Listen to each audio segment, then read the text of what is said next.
Okay, there we are. We're live again. I'm hoping that the whole issue with YouTube is fixed. If not, let me know in the chat. Welcome to another stream. Today I want to work again on the cinematic Neurofunk track that we started last week. But I first want to see if the YouTube issue is fixed. So, if anybody is watching on YouTube, can you let me know if the audio is good, if the video is not lagging? That would be great.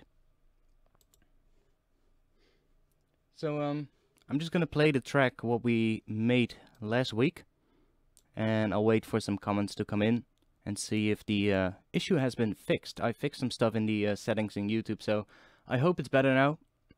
If not, we'll just go back to streaming on Twitch again, but let's just see how it goes.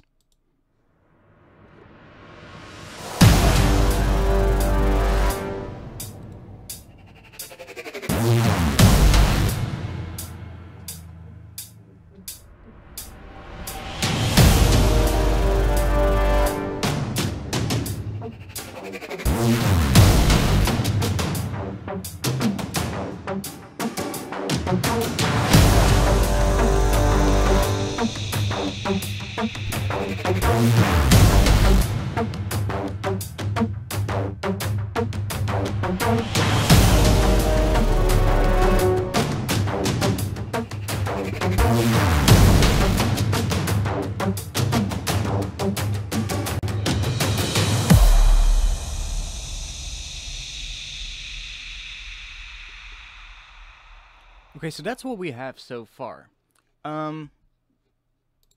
If I'm looking at the YouTube stream, and it looks like it's not lagging. So let's hope it's fixed.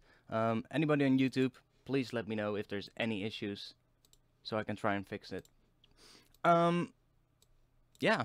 So what do we do today? We've made this cinematic. Whoa, is it a build-up intro? I'm not sure. There's a little bit of a gap in front of it. I kind of like want to have something here. We just have that. So I think I'll put some more here, and I actually like it here. I think what I'm gonna do. Let's see.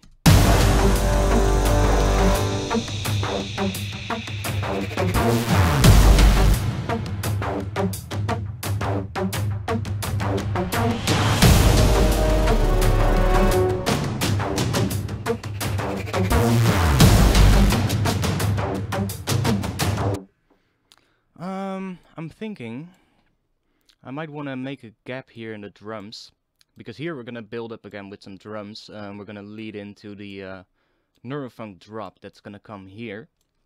So I kind of like want to have some drums building up here, more drum and bass like drums. So maybe we need a gap in the drums right here. That probably makes the transition a little bit easier to make. But let's see where I want to make that gap.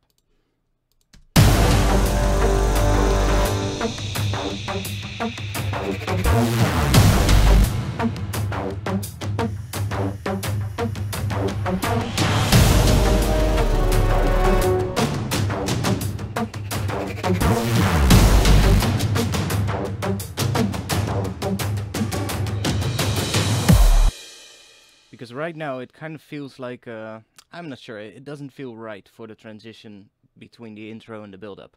But we'll fix it. I think I want to have a gap right here in this section, because right here we still have that re-space hit, and together with the brass, or what is it?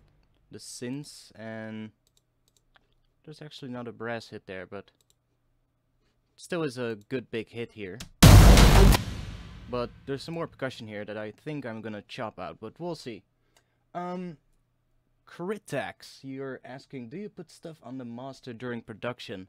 I have something on the master, but it's not much. I just have a FabFilter Pro L, which is set to a +8 on the gain. Now, why it's actually set to a little bit higher than +8. Let's set it to +8.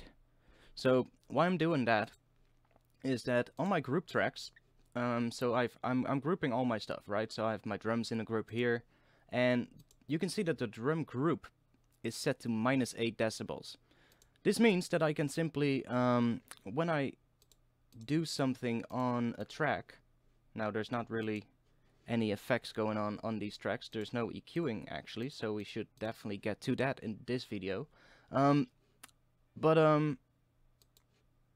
I can actually, I can just let the tracks, well, pretty much hit 0 dB, and then I bring the group itself down -8 dB, and that actually gives me some headroom. That's pretty much all there's to it.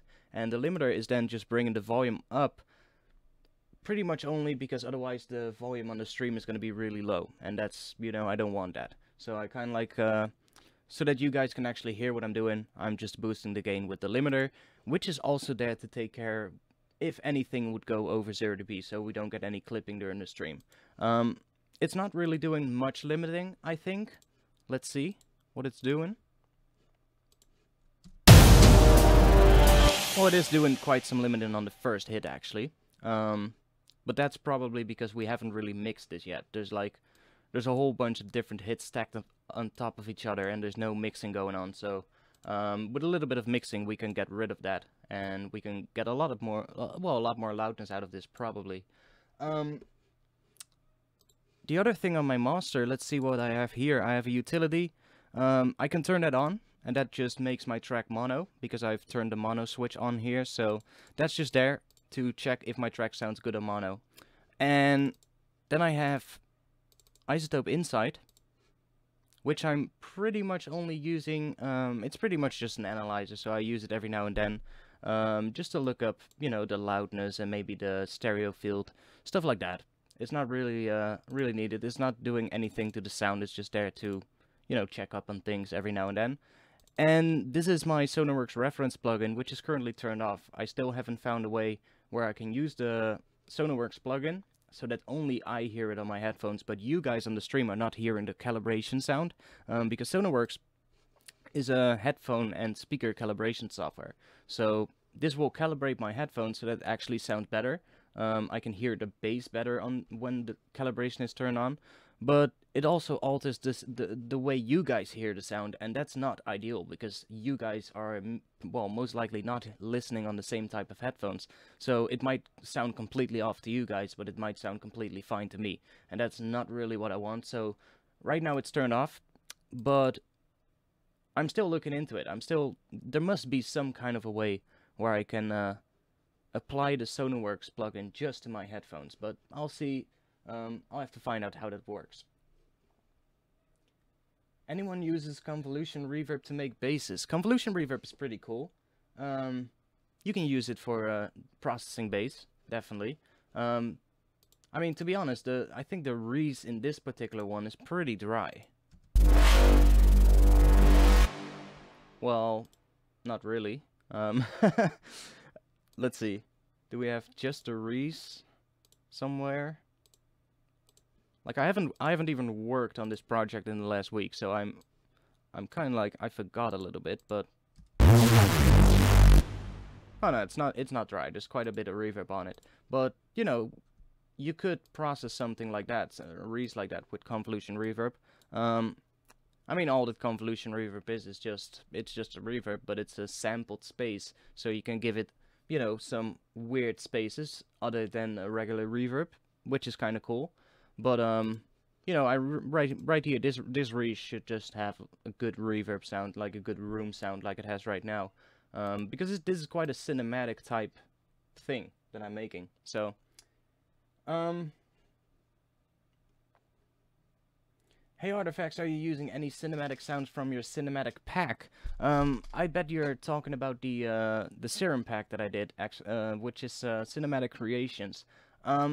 I'm not using it in this particular track. I actually don't even think I have the preset pack on this new computer. It's still on my old computer. I should still transfer those files, but I'm still waiting for the good moment to buy a second graphics card to put in the old machine, or to just switch the current one in my new machine out to the old machine. And then I'll just I'll get back to you know, switching over all the preset packs. I mean, I still have a few preset packs that I'm working on that are on the old computer that are pretty much done for release. I just need to make some demo tracks, and that's pretty much it. So I hope to get to that as soon as possible. In this one, I'm mostly using contact libraries, and yeah, just a lot of processing, a lot of sampling, I guess, from contact. And I'm using quite a bit of serum here as well, as I can see. So just the basis.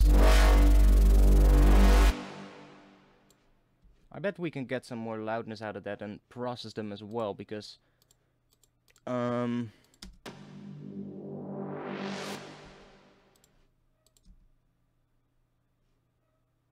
this one isn't even doing anything. It's an omnisphere patch, but it looks to be empty. We probably should oh yeah, this is the first time I'm opening up contact in this session. That's probably gonna take a little while. Hey, welcome Radek G. And goddammit, guys, my dog is barking downstairs. We have a dog from my uncle and my uncle and aunt, and their dog has been bitten, so their dog is now staying at our place. And but the dog is really noisy when she's home alone, or when she thinks she's home alone. And currently she's downstairs, and she's making quite a bit of noise.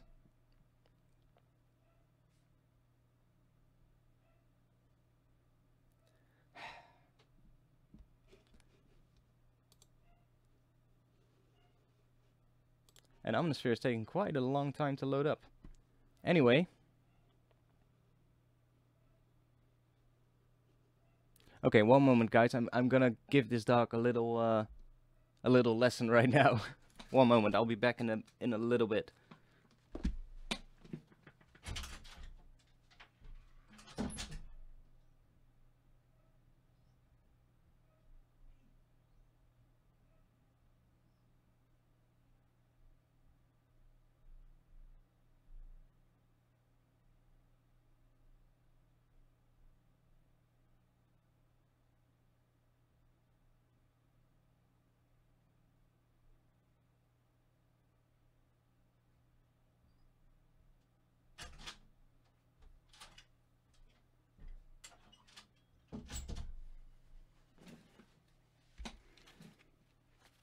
Okay, that's taken care of. I think she's gonna stay quiet for now.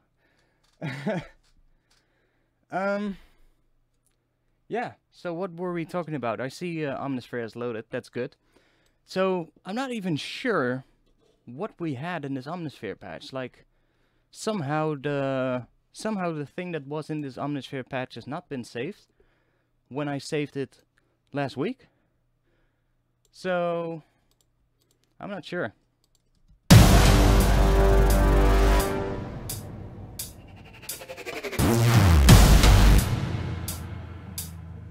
I'm not sure what we did in this Omnisphere patch.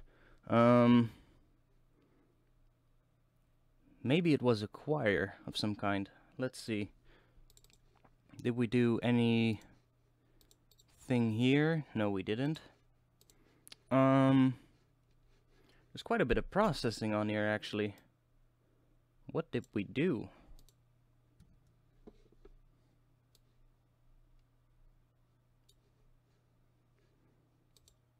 I'm not sure.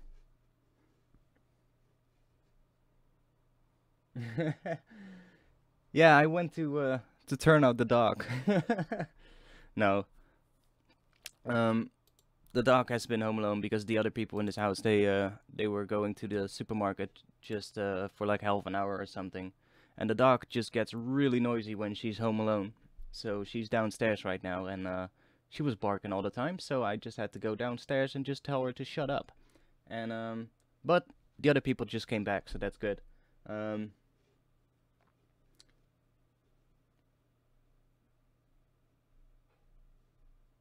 Do you think it's possible to recreate similar cinematic sounds in Serum? Yeah, it's you can definitely make cinematic sounds in Serum. I mean, just look at my cinematic pack. I mean, all you have to do, well, when you're doing cinematic sounds, I mean, you won't get realistic string sounds, for example. Like a realistic violin or a realistic brass sound is probably going to be pretty difficult to recreate. Like something like this.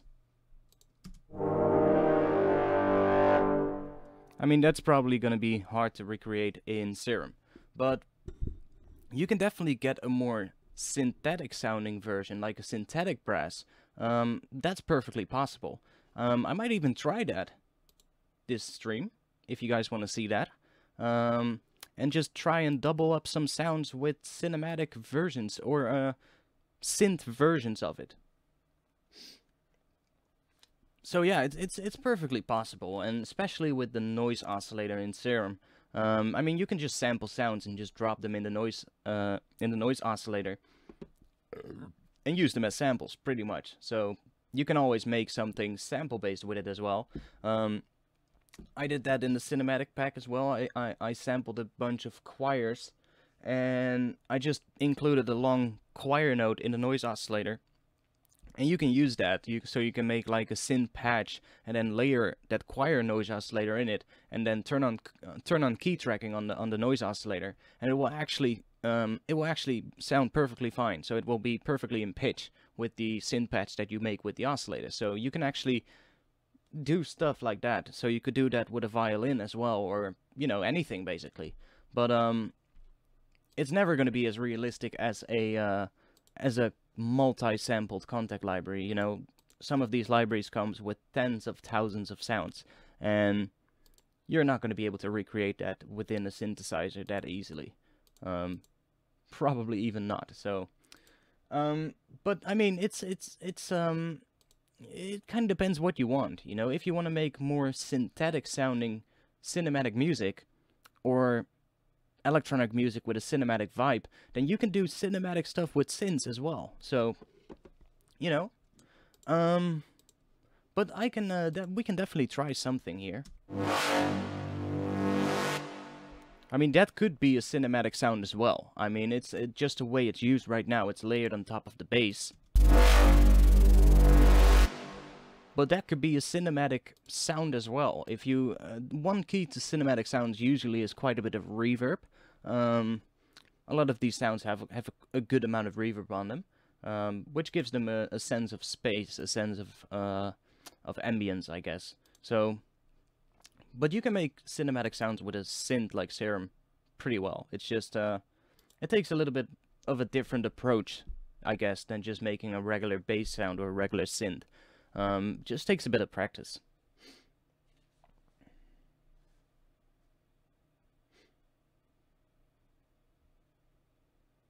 When is the Reese bass used? You mean in this particular track, or in general? You know, like in a drum and bass track in general.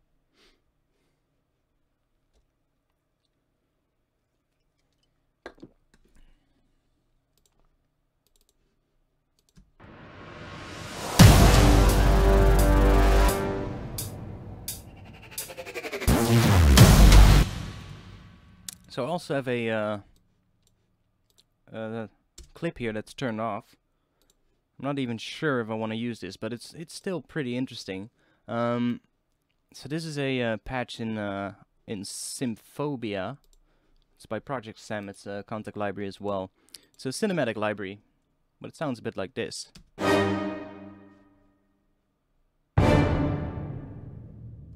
So it's pretty cool. And it sounds pretty interesting layered on top of here, but I think it sounds too much like a traditional orchestral kind of thing. And I think the more of these traditional orchestral instruments we're going to add, the harder it's going to be to transition into a drum and bass track. So I kind of like don't want to do it that much, but I still like the sound of this. So it's a little bit something I was not sure about. So let me know what you guys think.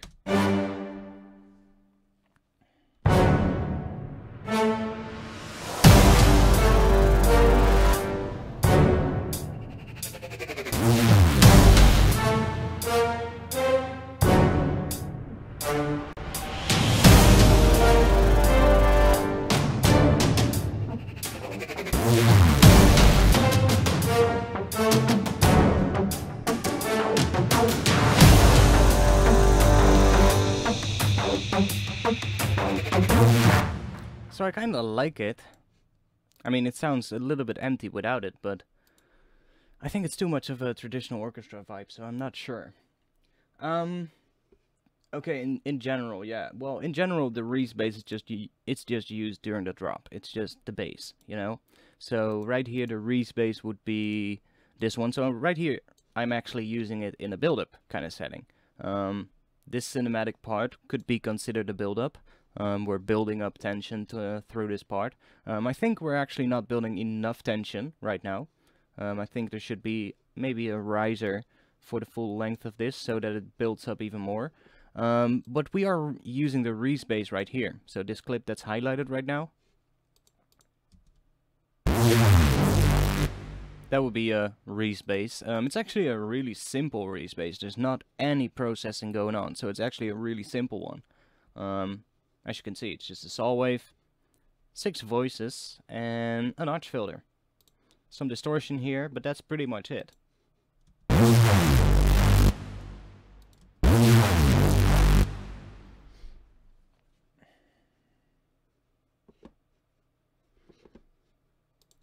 So, yeah, I'm not sure about that whole orchestral thing right here. Like, I like the sounds, but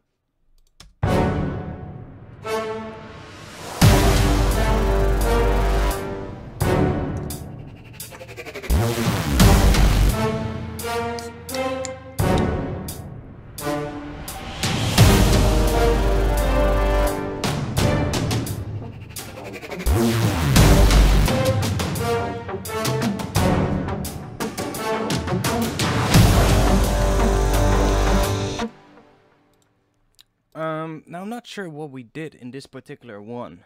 I'm gonna try to load up a choir of some kind. I think a choir would fit here. The only thing I'm not sure of if that's what I did before, but we'll see. Now, one of the favorite choir patches in Omnisphere, in my opinion, is the Japanese children's choir. I'm such a big fan of that one. I don't think it's that patch because we're using some legato stuff over here, but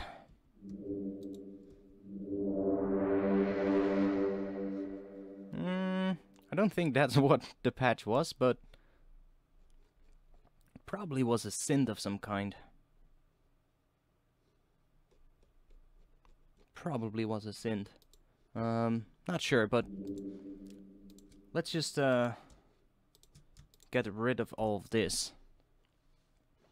Let's just use it as a choir here. So let's drop this one all the way down outside of all the groups.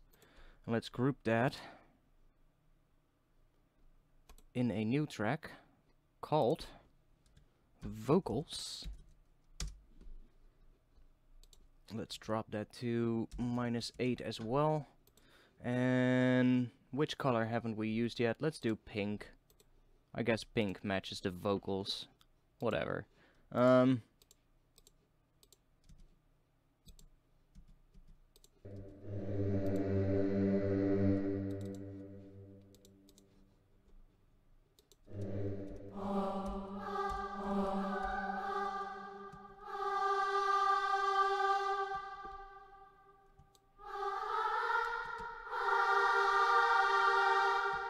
See, that's a nice sound.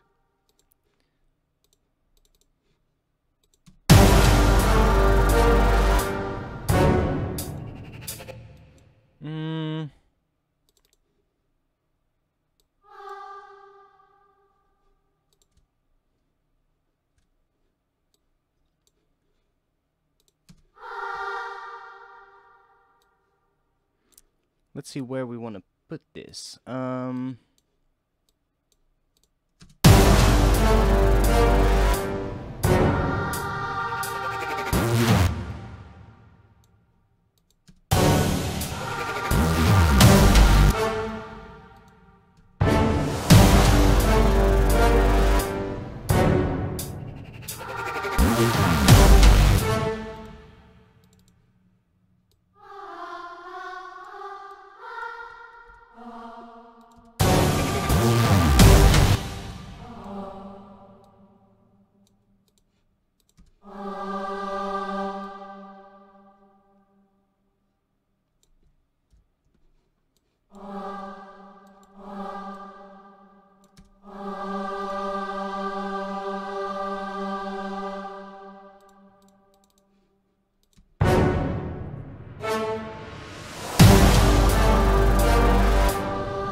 probably want to do something with a choir in this, but I'm not sure what yet. So let's just keep that track in there, because we're probably going to use it at some point.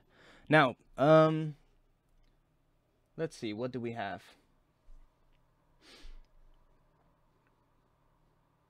Yeah, if you want to get contact, the best way to do it is to wait for Complete to go on sale.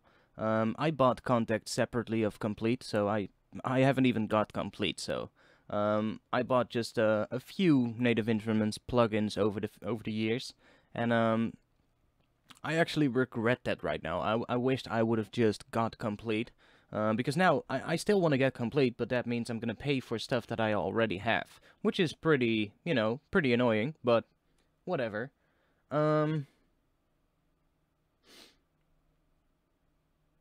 It needs to be more aggressive, maybe brass or horns. Yeah, I definitely agree with you on that. We already have brass. These two layers right here, I probably should name my layers right now. I haven't even done that yet. Let me turn that off. So this is... that's the tuba. That's the low tuba, and then we have the trombones right here.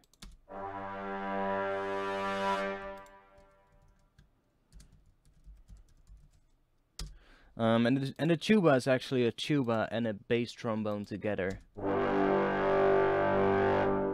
So it's not just a tuba. And that together with the trombone. We could maybe add some horns to that. Let's just try it.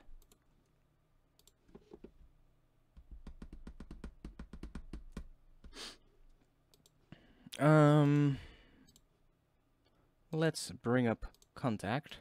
Let's see how fast Contact is. That was pretty damn quick.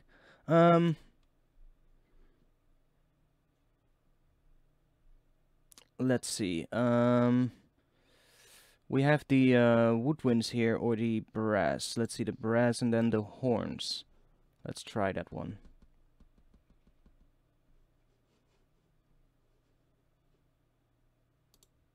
Let's close that down so we have a little bit more space to work with. I'll put it on that side so that you guys can see it as well.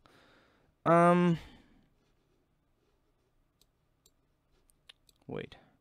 Let me open up those two tracks as well. So, I probably want to take one of these. I'm gonna put it right here just for a moment. Let's see.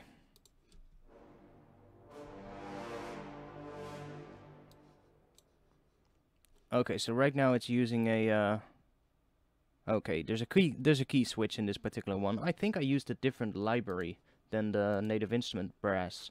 Oh yeah, I've used the Cinebrass. I bought Cinebrass last week or 2 weeks ago. Yeah, about 2 weeks ago, and it sounds absolutely amazing.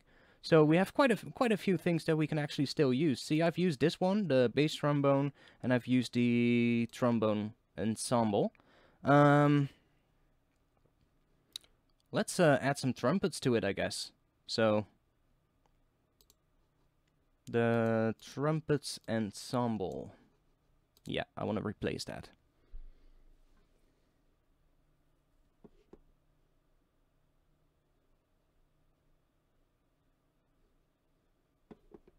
Can you turn up the mic? Yeah, I can.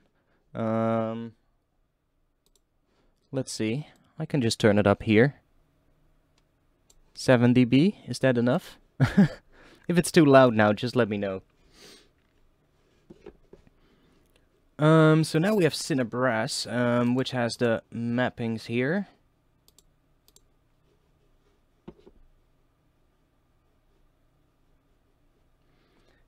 How many space all your libraries take on an Arch drive, and what can you tip for epic kind of sounds? How much space they take just completely depends on the library, and it depends on how many libraries you have. Like, I have quite a few, so I actually have a dedicated hard drive. So I just have a dedicated, what is it? It's a 2 terabyte hard drive that's completely dedicated to contact libraries, sample packs, and stuff like that. It's not completely filled though. It's like, I don't know, it probably has more than a terabyte of space left, but that's pretty much what I use for it. So it's a really quick hard drive as well. So it's not an SSD. It's just a normal regular hard drive, but it's a what is it called, 7200 RPM. So it's quite a good fast one.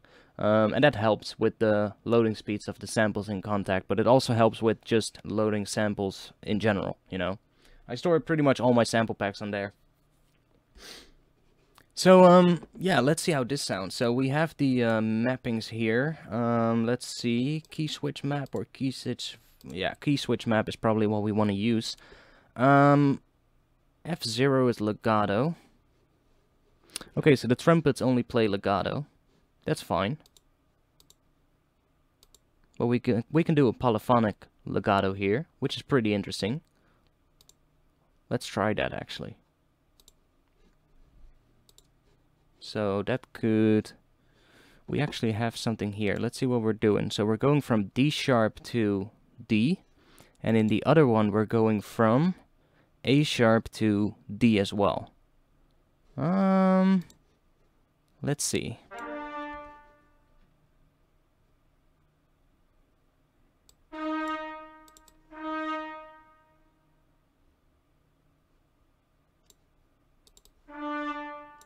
So we can do...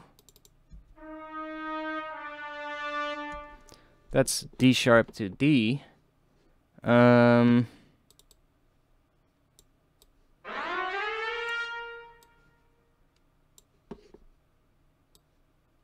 if I'm right, we should be able to do a dual legato thing. So now this note is going to bend down to D, and the A sharp is going to bend up to D. Let's see if that actually works. That didn't really work. Maybe it should be like that. See, that's pretty awesome. That's why I bought this, because I already had a legato library, but this is just so much better. Because you can just have 2 notes, polyphonic legato, which is really interesting. Did you miss much? No, you didn't really miss much.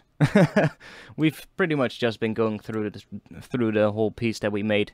So let's see how that sounds.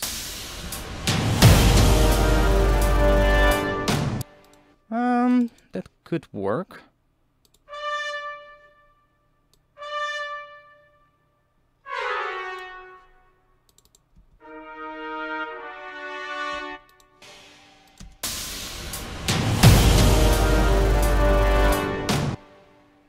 There's a small note still in the piano roll. Yeah, that's the key switch.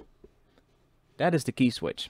And what that is going to tell Contact is if we go right here to the mappings, you can see right here are my mappings. So you can see F0 stands for legato. C0 is a short 1/8 note. So if I set this to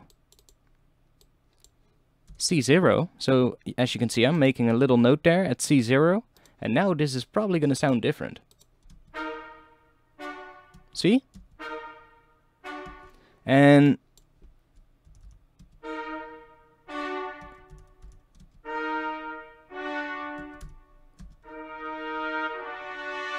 so you can actually use those key switches to get the right kind of sound out of the Contact libraries, which is really interesting, and that's really helpful. You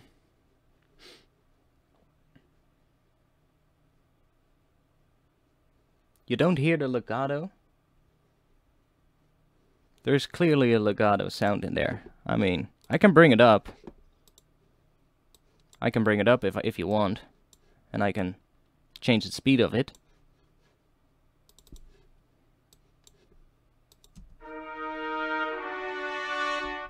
There's a really short legato. I mean, you're not gonna get a long legato with this kind of sound, because that's not the point of it, you know? I mean, the longest I can make it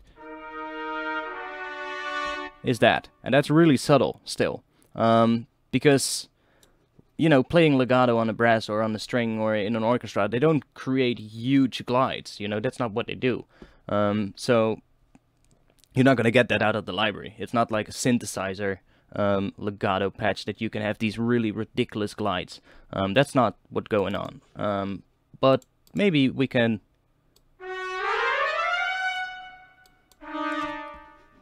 do something like that, and it will be a little bit clearer audible. Let's see. There's a short glide, but it's really short.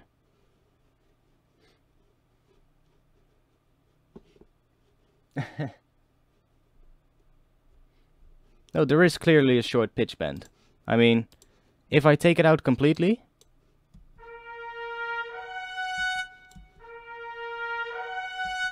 I mean, there's a slight difference there.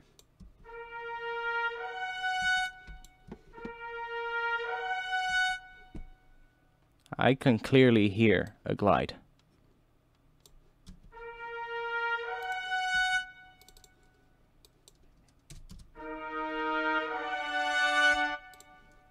That actually sounded pretty cool with the high note on there. Somebody is asking, can I play it from the beginning? Yeah, sure. I'm actually gonna play it from right here, because this part in front of it is pretty much empty. There's only a big cinematic percussion hit right there at the start, and that's pretty much it. So, and one little audio sample right there. So it's not really much, and it's just a gap of silence right here. So I'm gonna play it from here. And let's see if I let me turn that brass off for now, the trumpets off for now. So this is without any of the trumpets. This is pretty much what we ended with last week.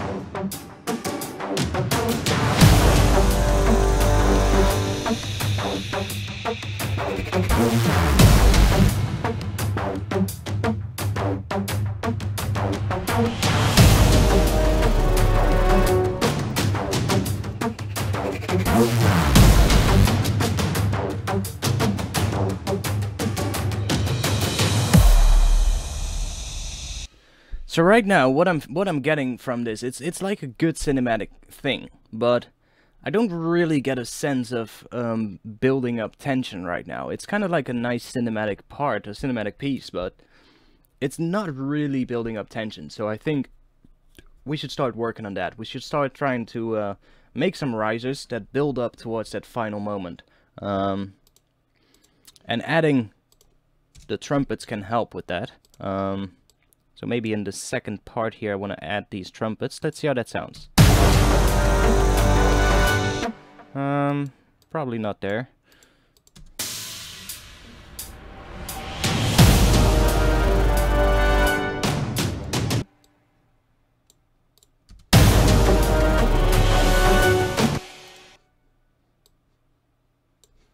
Let's see, let's just play the brass for now.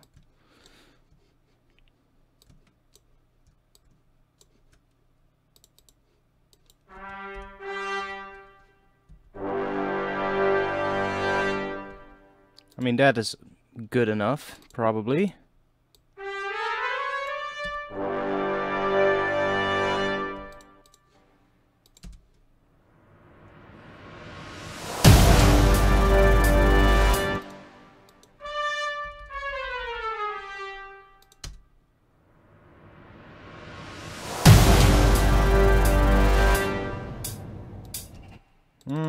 Not too sure about that, actually.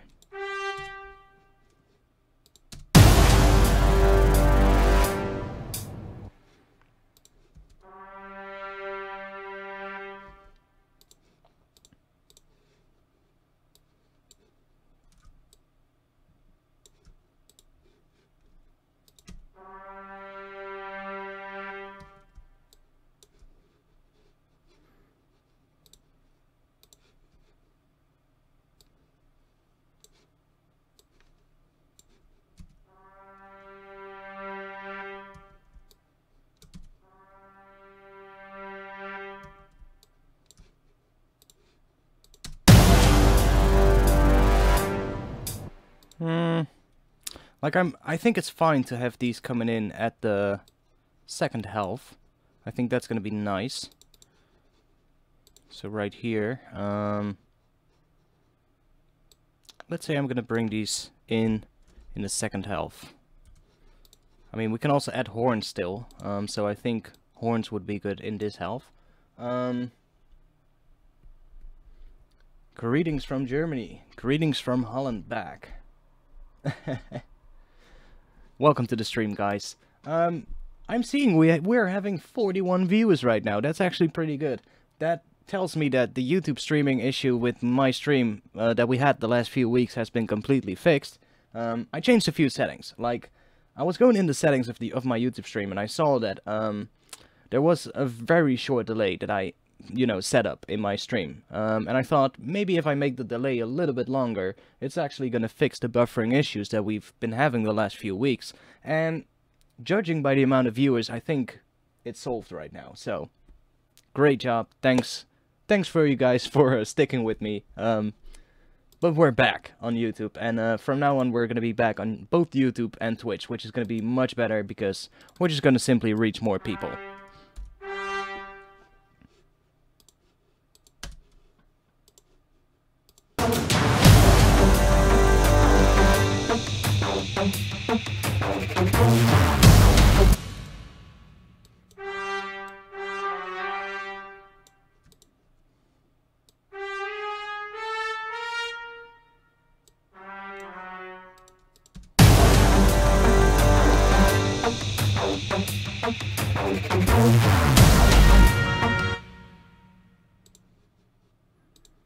Let's see.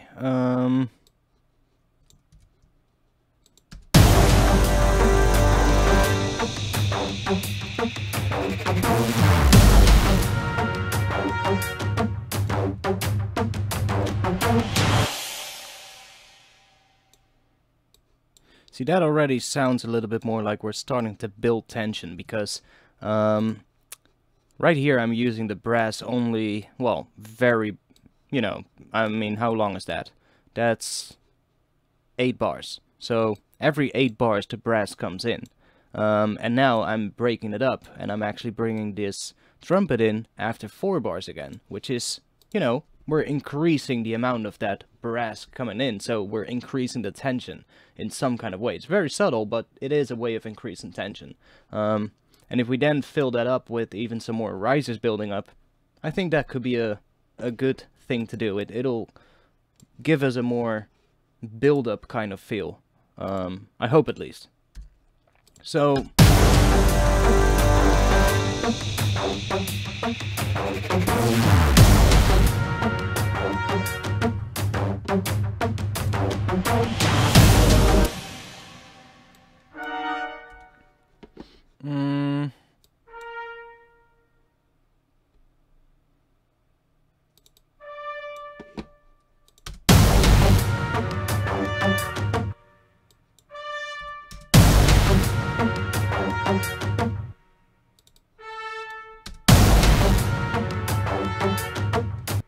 That's kind of awkward. It's kind of cool at the same time.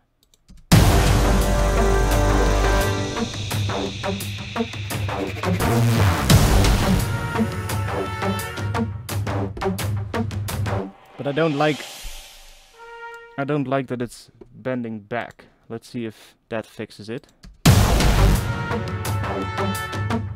Yeah, that's better. And then here,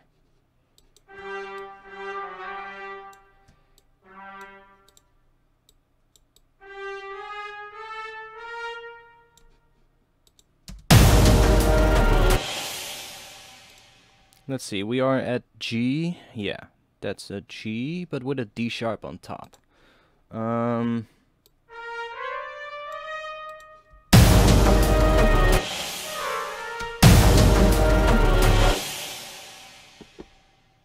And we're going down to a D. Yeah, a D with an F sharp.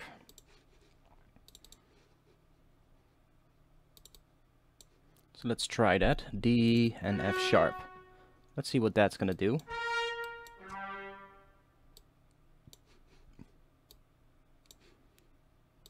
That's too low. Let's bring it up then.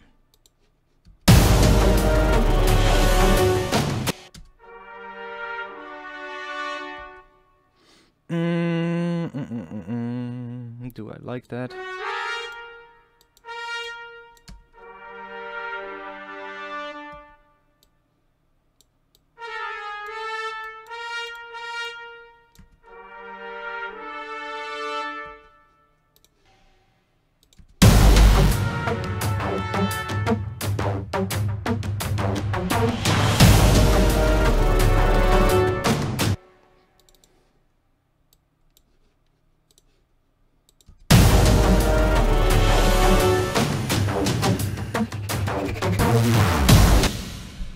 I'm not sure about the trumpet. I guess it sounds fine, but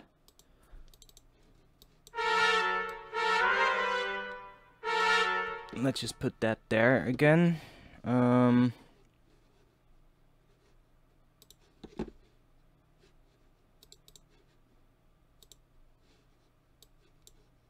Let me copy that.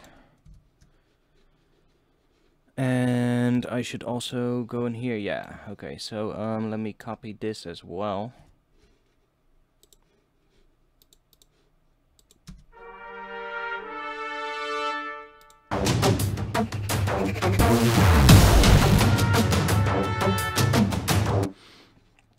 I'm not sure. We'll see what we'll do with that. I'm gonna make a riser, or let's see. Oh yeah, I wanted to make a gap here, right? So we are building up here with the drums. Let's see.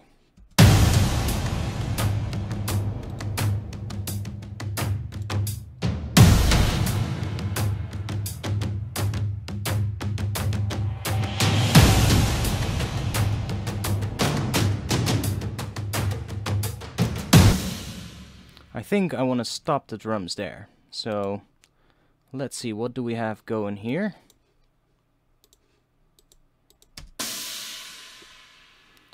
Those are the cymbals, so let me rename that track to cymbals real quick. And then we have, what is that? So we can use that.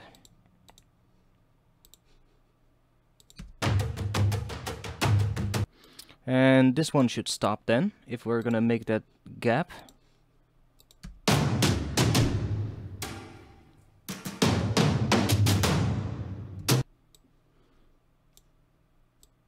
Let's just try that.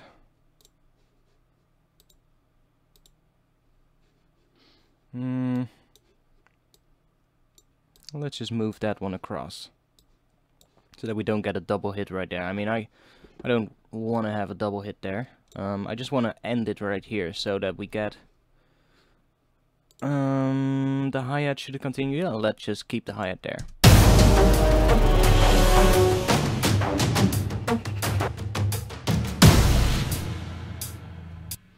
And we should get the hi-hat out as well.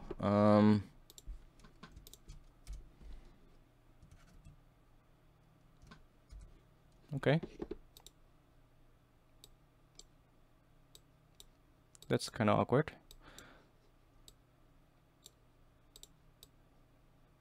Anyway, not sure why that is happening.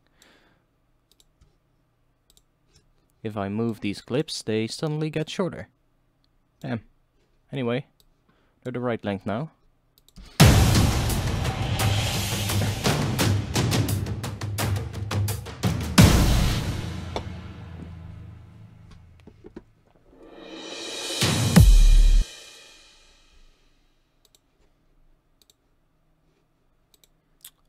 That cymbal at the end.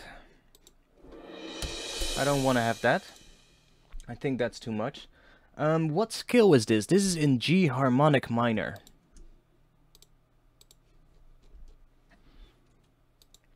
So let's see.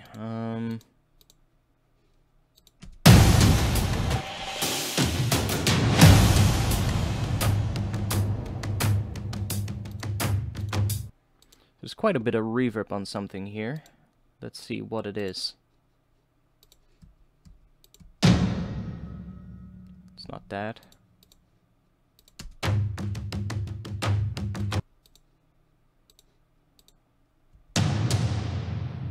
Okay, it's that sound. Yeah. There's a lot of reverb on that, but it's in the sample itself, so we can't really change that. Which is fine. We'll just stick with it. We can always shorten that note if we have to.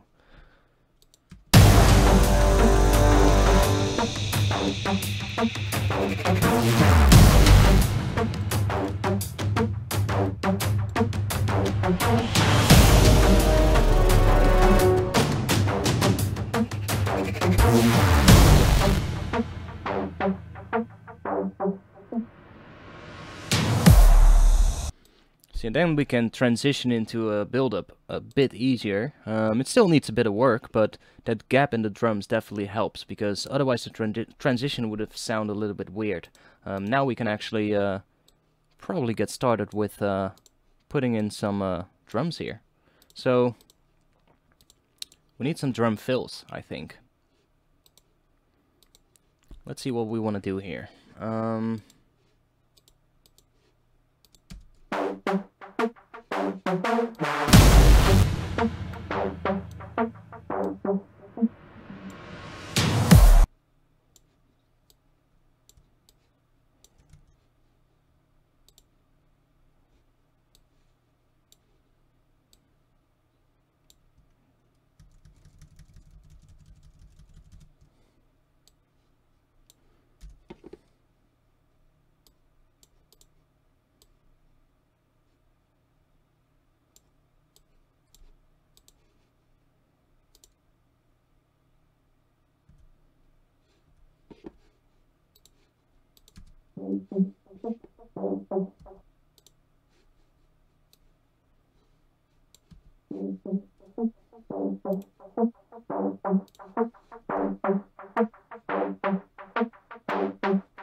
Let's see, what should we do here? Should we stop with this?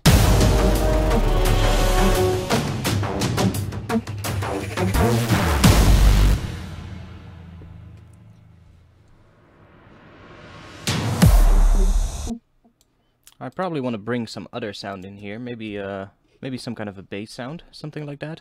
I think this is nice though.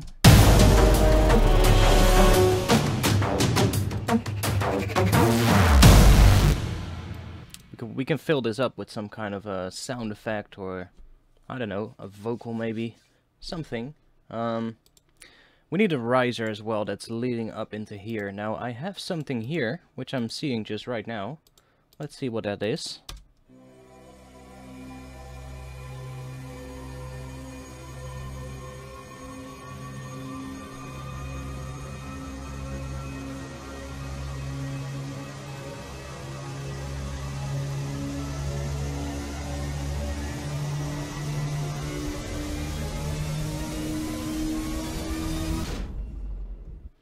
Okay, I shortened this bit though, so we have to shorten this now. So I'm gonna make this 24 beats. Hey, welcome Chris, welcome to the stream.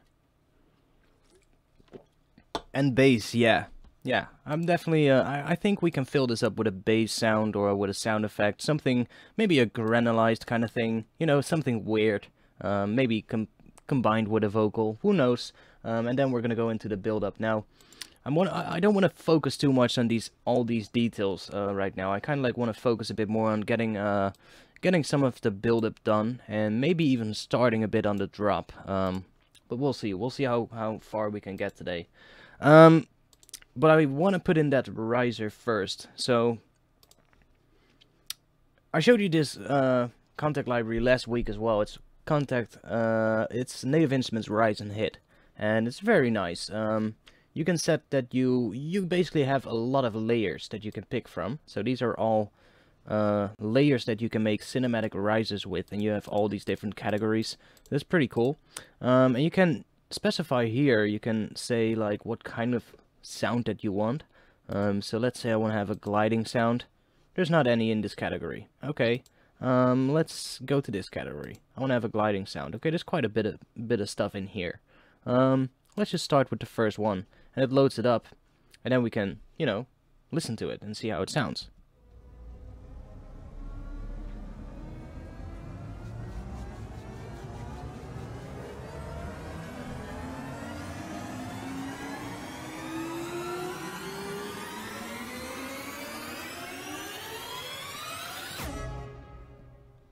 That actually sounds pretty cool.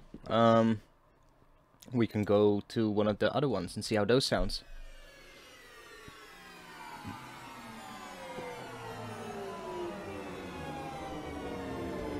So maybe we should listen to that in the full mix. Let's see.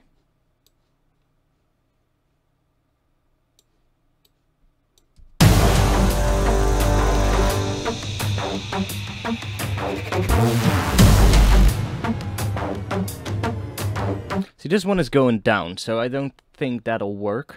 I want something that goes up. So, like the first one, that one is actually going up. But I'm also going to open it up here, and I'm going to change the automation here so that the volume is actually starting all the way down. It's just coming up gradually. So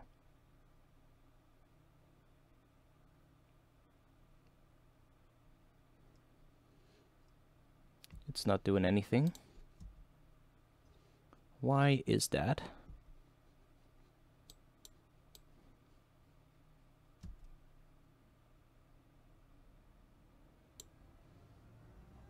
So you can hear now, it just comes up gradually.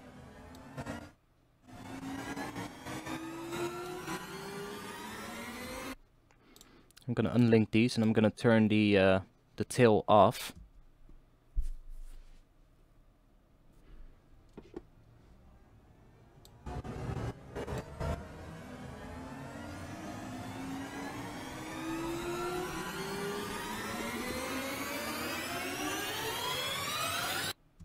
That's a little bit better.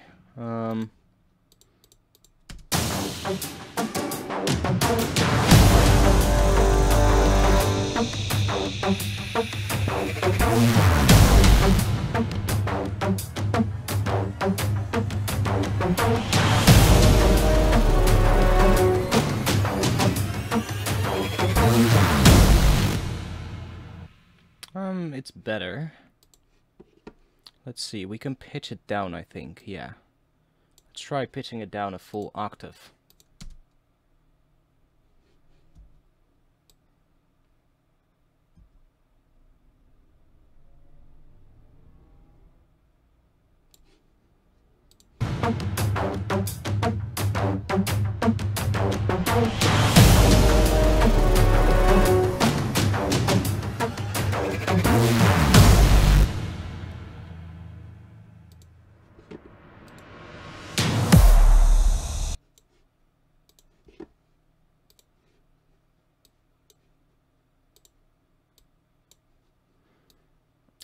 I think we should start building up some drums here as well. So in the build-up, should we start with maybe just a 4 on the floor kick? That could work.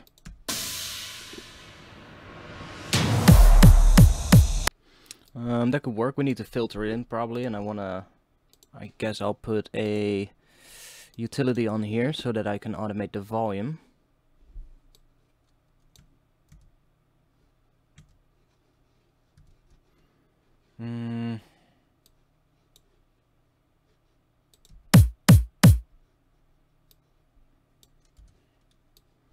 I want to leave a little gap there in front of the drop, and probably want to automate the volume of those a little bit.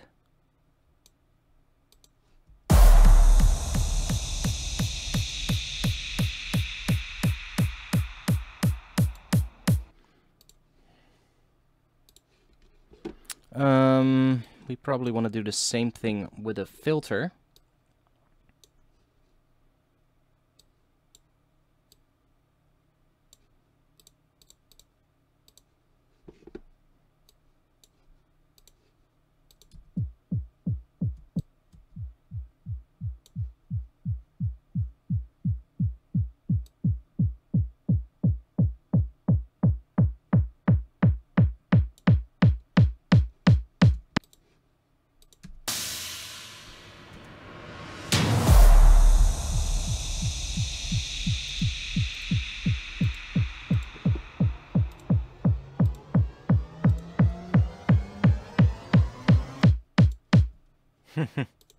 Let me freeze that riser. Let's first see if we want to do something more to it. We can add another layer to make it a bit more interesting.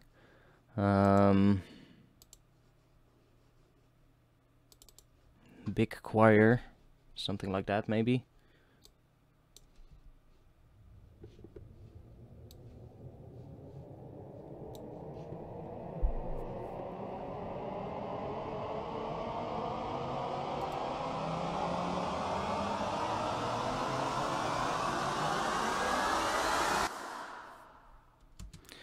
The riser plugin, it's called Rise and Hit, like what you can see right there. Rise and Hit.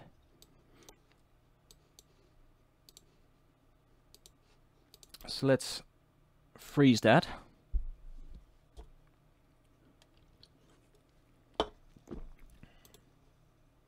And flatten it as well, so that we have just the audio. I can cut that down like so. Let's say I want to do something more to it. I can add, for instance, an auto pan. Set that to 1/16 notes or 1/8 notes, and just add a little bit of that.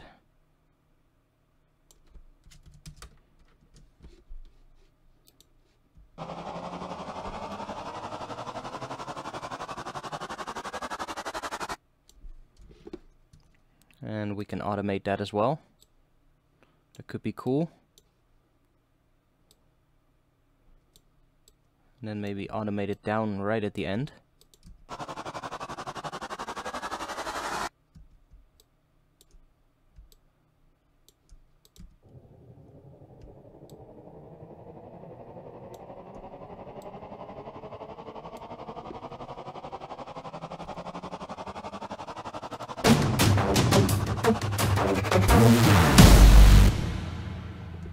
And then here we want to do something. I'm not sure what, but we'll see what we're gonna do there. Now for the bass. Let's see. I had a little audio clip here, which coming from a sample pack. I found it on a sample pack, and I really like the groove of it. So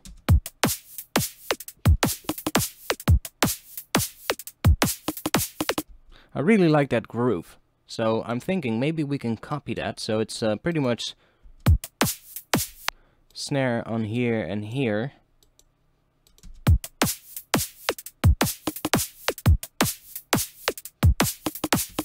Let's see. Let's take one of the kick drums and drop it right there.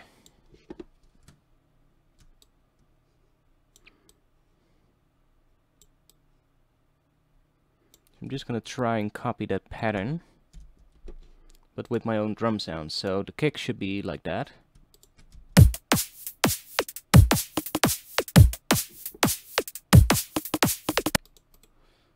We need to find a snare for this track as well.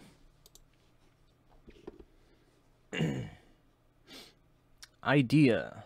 Anvil hits. Good work. Good work. Yeah, good idea. I'm just right now I kind of wanna try and find some kind of a cool drop, something that I can do for the drop, so that I at least know what I'm gonna work towards. I think that's gonna be easier.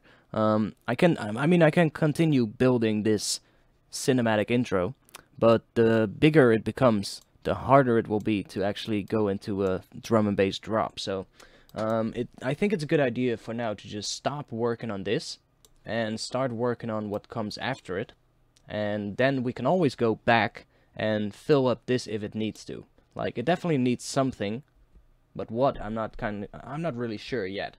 And I think it's gonna be even better, because if we have a full drop done, we can then take like a sound from the drop and start introducing that during the intro, which is gonna make this intro sound a bit more electronic as well. I think that's gonna be a good thing to do. Yeah, it's called Native Instruments Rise and Hit, and it comes with Complete as well. So if you get Complete, it comes with that. It's not, it doesn't come with Contact itself. It is a, you know, additional library for Contact, but if you get Complete, it's included with that. So I bought it separate. So stupid me, I should have just bought Complete. I would have had a lot more stuff right now.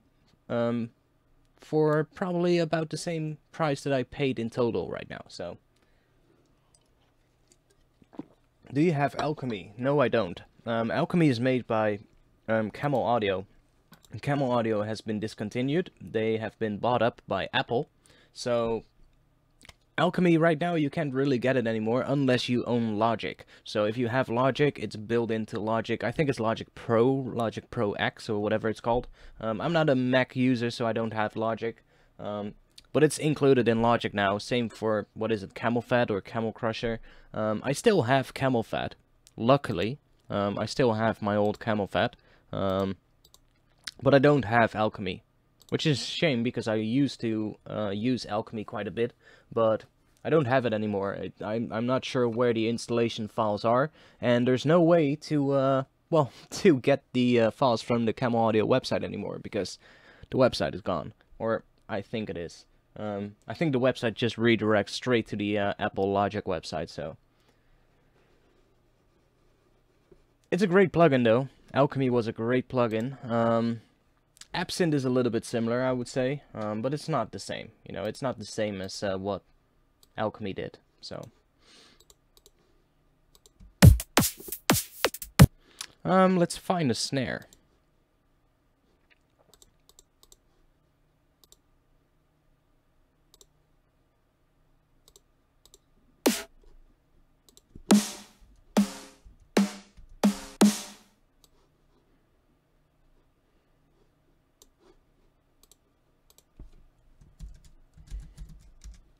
Let's see. That's a pretty big snare.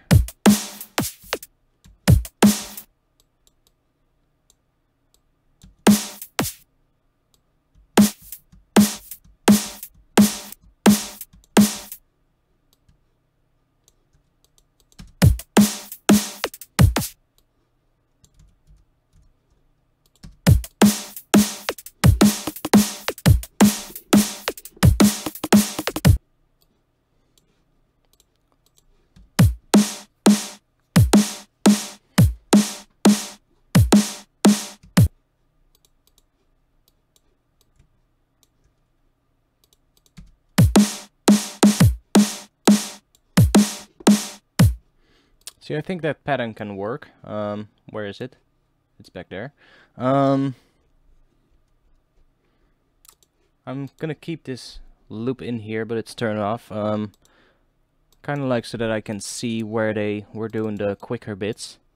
I don't like the actual sounds in this loop, though. I mean, the kick drum sounds really horrible to me. I mean, what is that? That's a rather weird sounding kick drum. The snare's alright. No, it's not. It sounds a little bit weird. For a lot of these sounds in this loop, actually. The quicker parts, not really a fan of those either, but I like the groove of it. That's pretty much what I like. It's not really that I like the sounds, I like the groove, so I'm just trying to copy that. What is your additive synth of choice outside of FL's Harmor? I don't really use any additive synthesizers, to be quite honest. I guess Zebra has an additive part to it for making the oscillators, but that's pretty much it. I can't really say I have a dedicated additive synthesizer. I don't really have one, actually. So.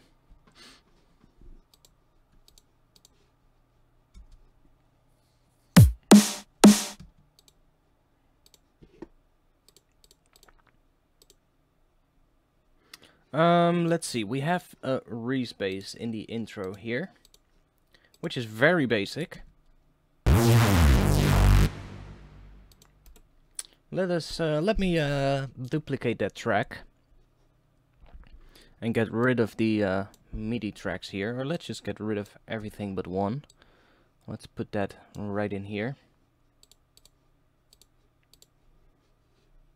Let's turn the reverb off for now. So this is the dry res. Let's see what we're doing here. We've got a pitch bend. Let's get rid of that.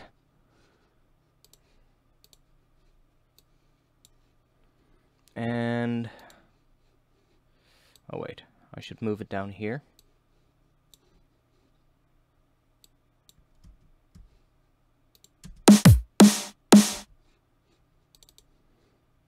Now what are we gonna do with the bass? That's a big question.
Which snare do you don't like? The one that I added here? I'm not sure if this is going to be the final snare. I mean, I'm just putting it there just so that we have something, you know? I just took one of my own snares, pretty much.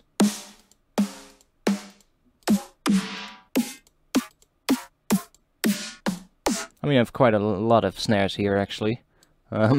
These are all self-made snares. Like I don't think you can see it actually, but that doesn't really matter. It's a lot. Let's say it's a few hundred snares in here.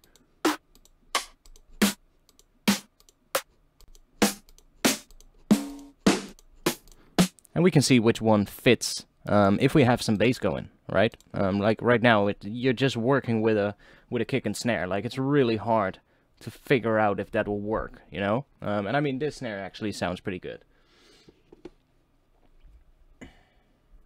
Groove pool, extract groove. Yeah, you can do that. You can extract the groove, but that's not the point. It's not that I don't know how to write that groove. That's not the point. Plus, I mean, we can extract this groove, but there's not really that much to extract because it's pretty much spot on the beat. There's no swing, there's no groove, there's no, or how do you call it? There's no, well, yeah, swing. There's no swing in this really. Every hit is exactly on the grid. So, there's no actual point in extracting the groove from it right now, because what the groove is going to extract, it's actually going to extract the swing. So how much swing, how much off-grid the notes are, that's what it's going to extract, which I'm not really, you know, looking for. I'm just looking for, you know, I like what it's doing here, so I'm just keeping this in here so that I can see, like, okay, that's where they do the quicker bit, and they do one here. You know, we'll replicate that later on with different sounds most likely, but I want to focus on getting some bass going first.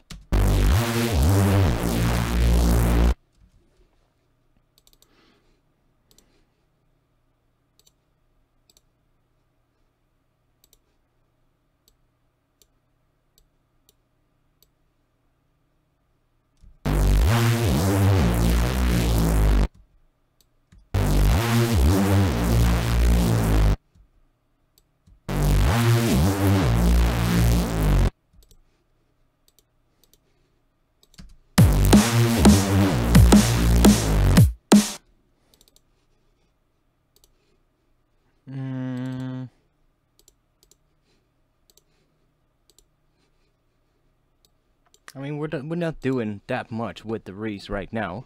Maybe. Let's see, what do we have here? I think I want to add a monophonic oscillator to here.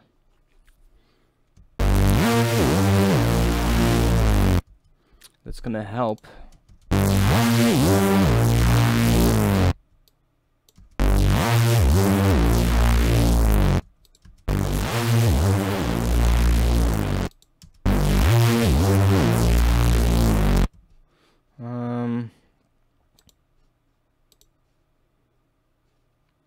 Let's see. I have the LFO number 1 connected to the fine-tuning, so I'm gonna do that on the second oscillator as well. And it's being controlled by macro 1.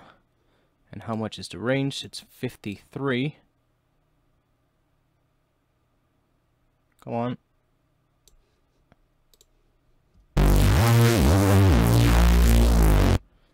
So where am I automating that vibrato then? Okay, it's being automated there. I probably want to automate it on these higher notes.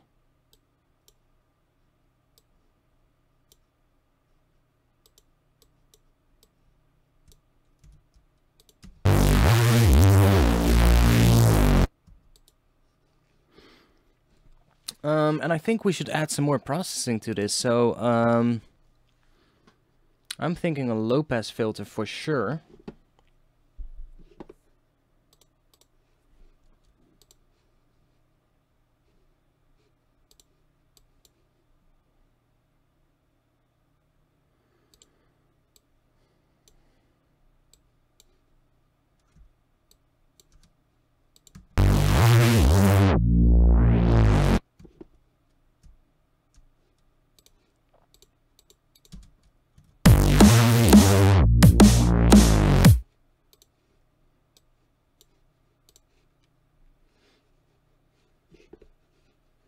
The reese sounds nice, but it's very basic at the moment.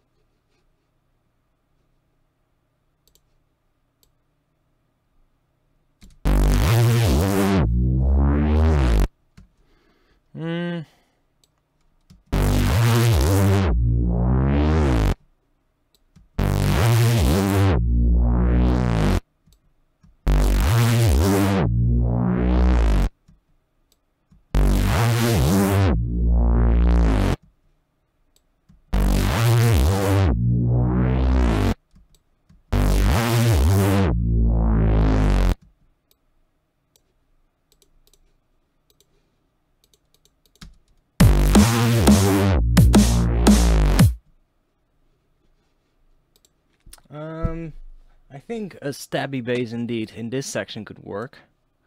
Not sure what kind of bass though. Well, yeah, stabby bass, but let's see.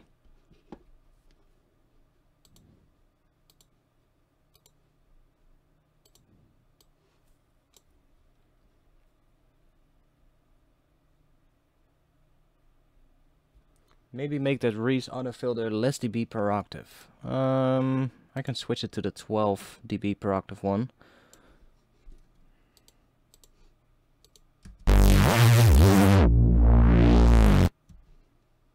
That works.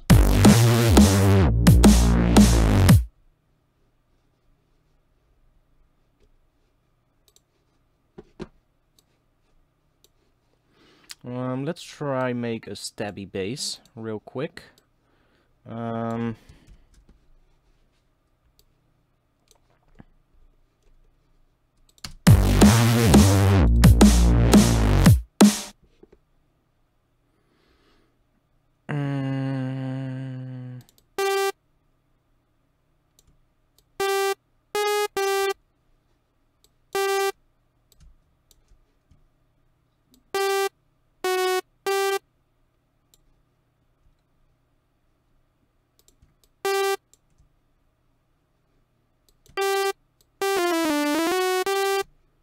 Let's just do that for now. That's just that, really simple. Let's drop it down a bit in pitch.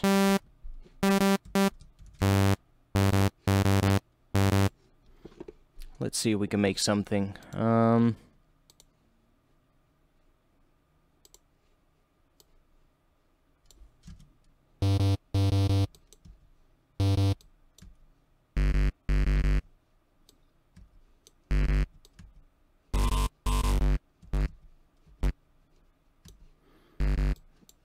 let's set up a LFO to the wavetable position or something.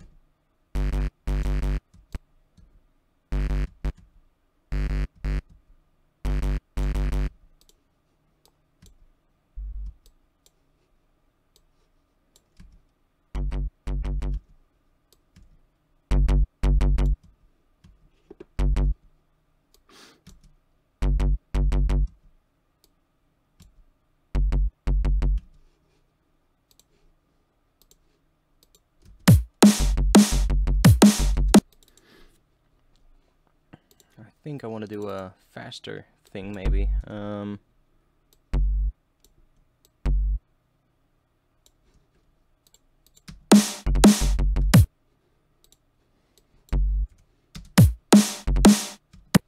I think that's too fast.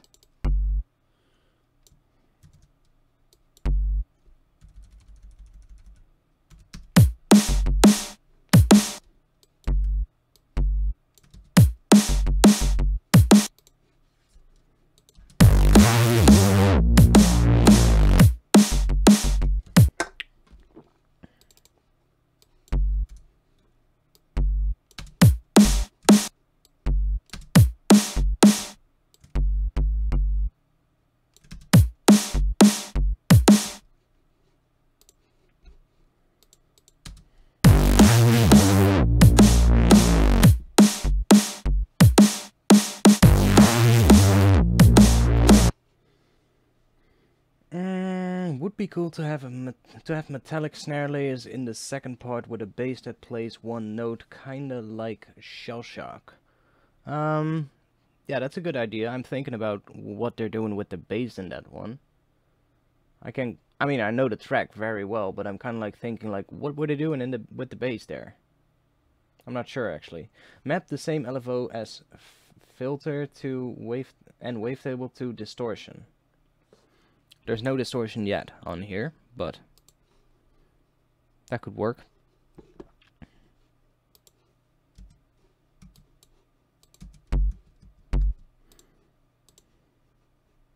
Like I would probably just use the X shaper in here.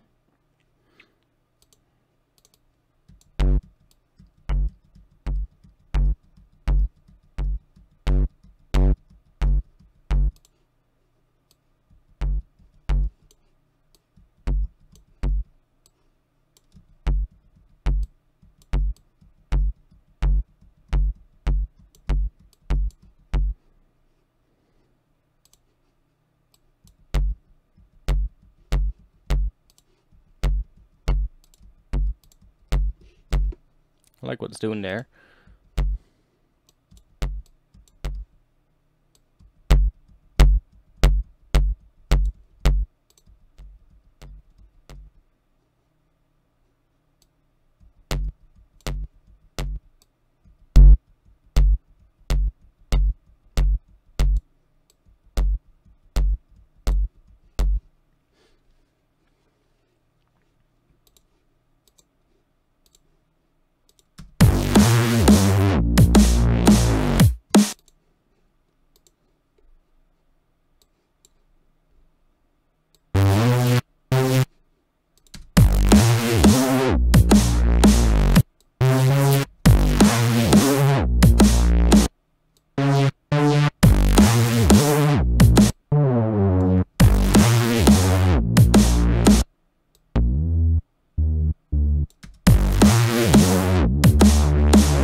It sounds better when it goes to a G. I like what it's doing where we're going to D. I think that's better than going to A sharp.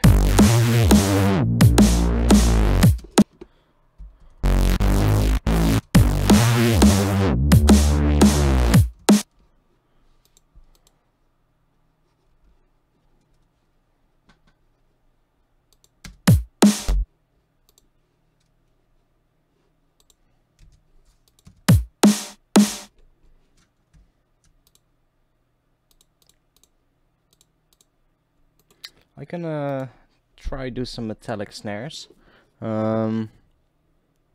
Let's do addictive drums for that.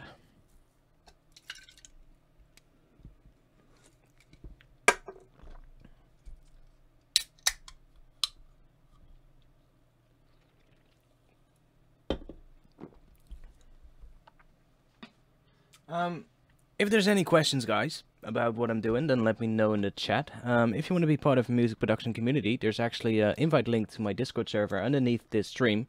So if you want to be part of that, check it out and join my Discord server. It would be great to see you guys there. So, addictive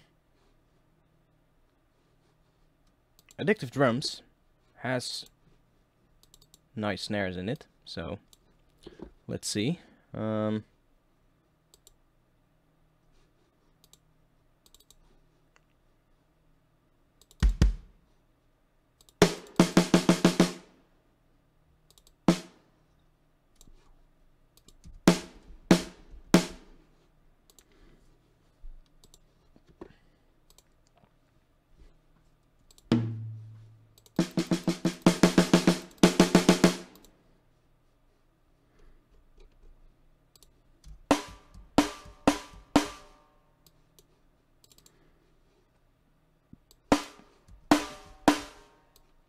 So first thing we should do is set this up so that we don't get any different hits each time.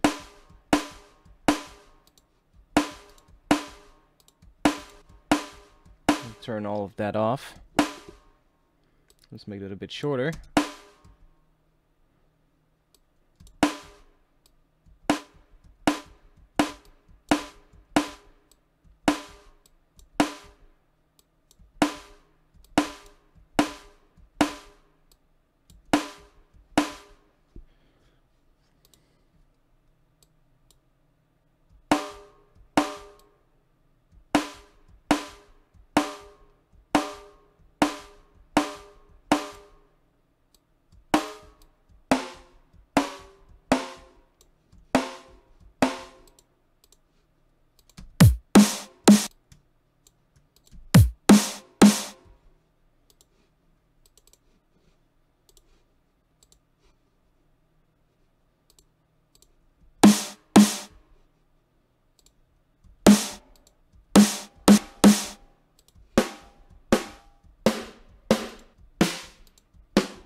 They put bass hits on the snares to kind of like put emphasis on them. Also has like some kind of bass drop on the first kick drum of the second part. Yeah, that makes perfect sense. I should do that a lot more. A lot of times I'm struggling with the drops, and especially when I have like a good release going, I'm usually a little bit, well, just struggling a bit with getting the drops done. I think I should do more of that. Just you know, taking like one-shot bass hits and just dropping them in there. Just, you know, I'm always really careful with stuff. Sometimes I think a little bit too careful. But you know, we'll see what happens.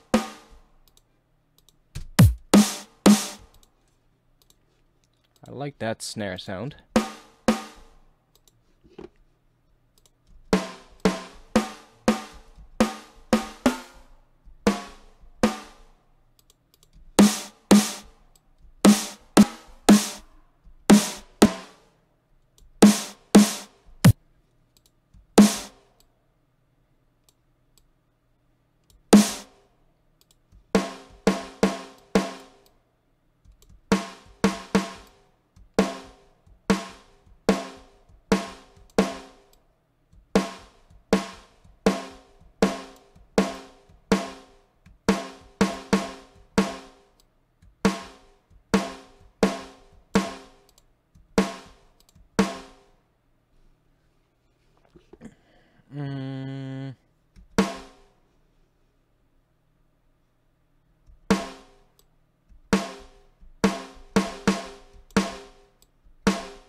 Yeah.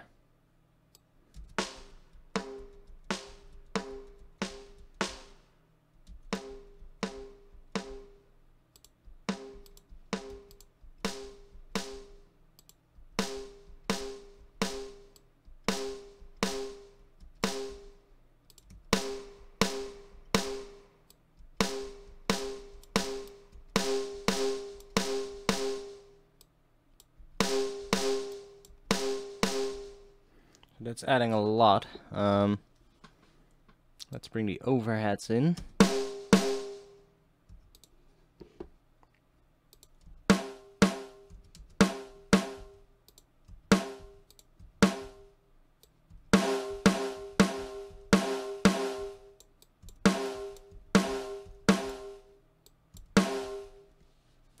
Hey, welcome dull ghosts and welcome exemption.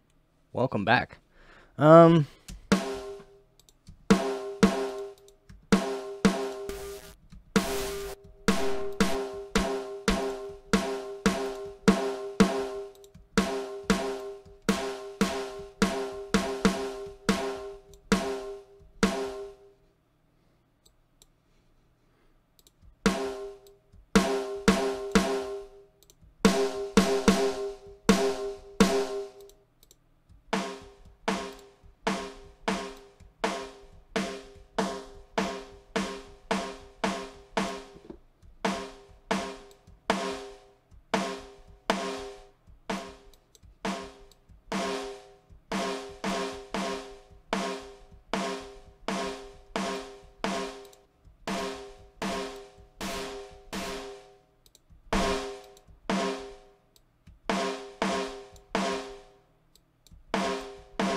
There's like nothing going on the actual grip here.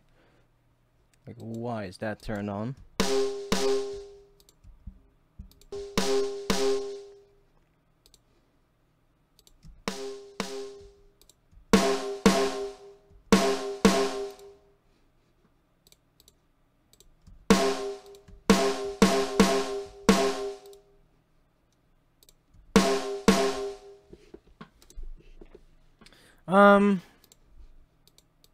Let's see how that sounds.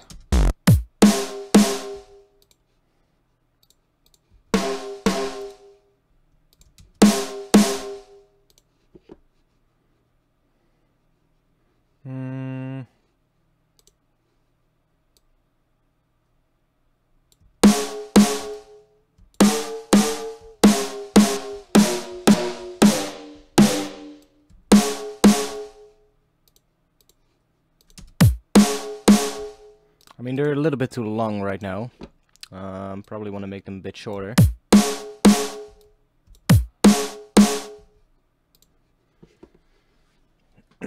That sounds a bit better though. Let's see.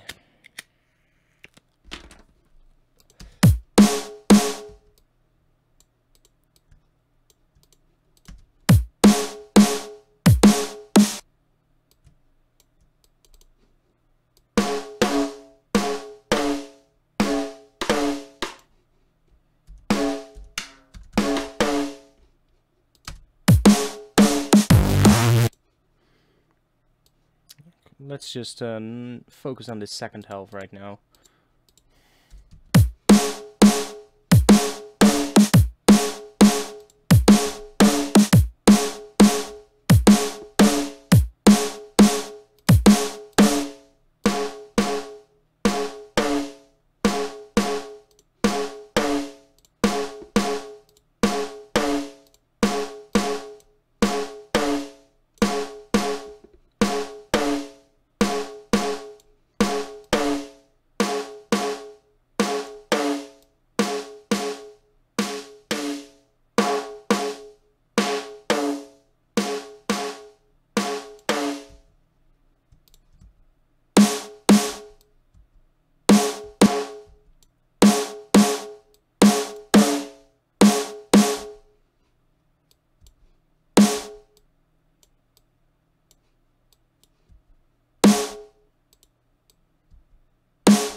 know what I'm gonna do? I'm gonna bounce this down to audio. So,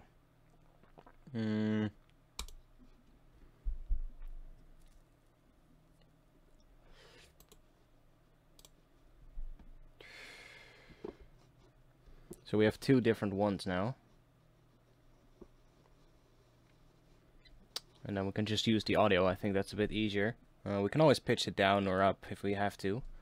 So now I can also make them shorter easier, because I can actually see visually how long they are. So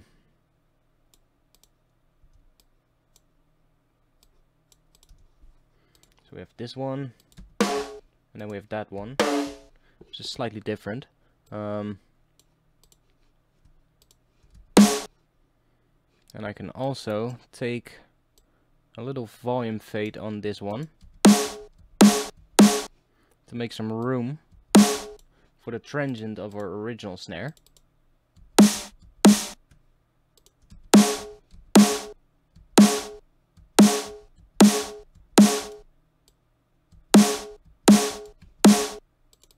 So we're basically just getting that, which is pretty much more than enough.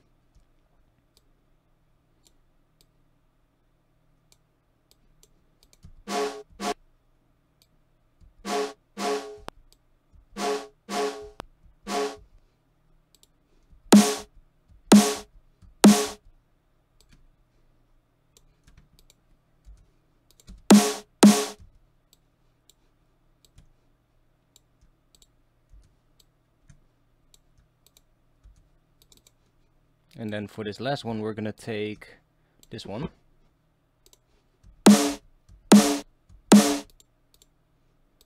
And I'm even gonna put that on its separate track,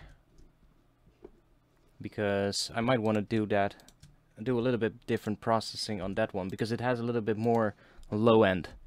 Like there's some more mud in there that I might want to cut out.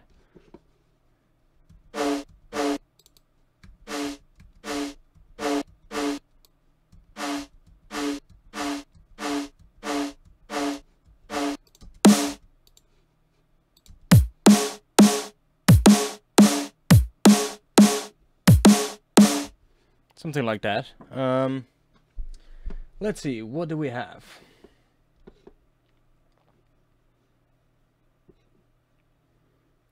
Well, that's pretty much what I just did, so I'm not gonna even read that.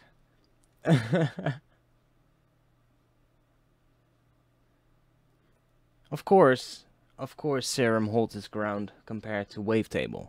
Serum is a much more complete synth than Wavetable is. I mean, Wavetable is great, but it's a native synthesizer in Ableton. It's definitely not as complete as Serum is. So you can do a lot more with Serum. I mean, just looking at how much different filter types you have in Serum, that's just, you know, you don't have that in Wavetable. So yeah, and I mean, just it's comparing a native synth to an actual third-party synth. So, you know, native synths most of the time are a little bit less complicated. I'm saying most of the time, because sometimes they are not. I mean, take a look at Harmer, for instance. But you know, it's a great tool though. So I haven't really used it that much though. I should probably use it more.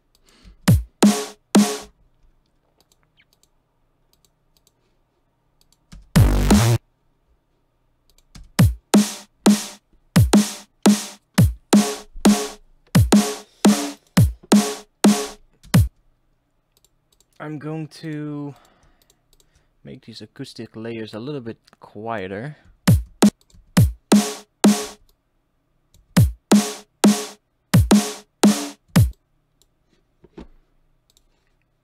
And I'm gonna see if I want to shorten the main snare.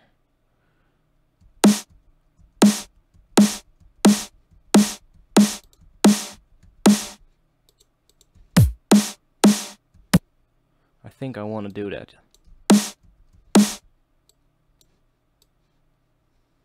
God damn it.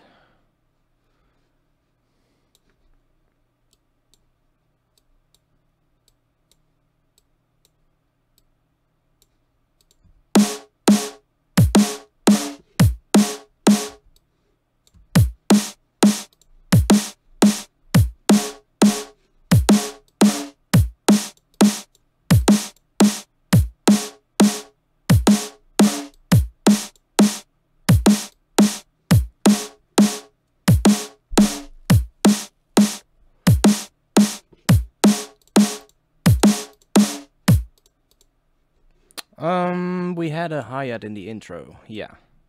Let's take that hi-hat and let's drop it right here as well.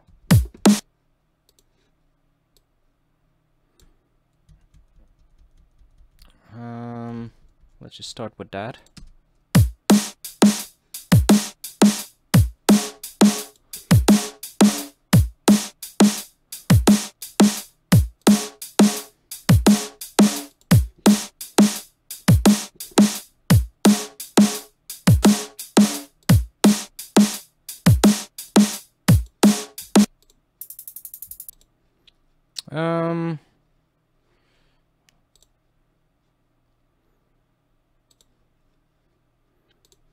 I don't have my own sample packs here, which is quite annoying, but I have a few things here. Let's see.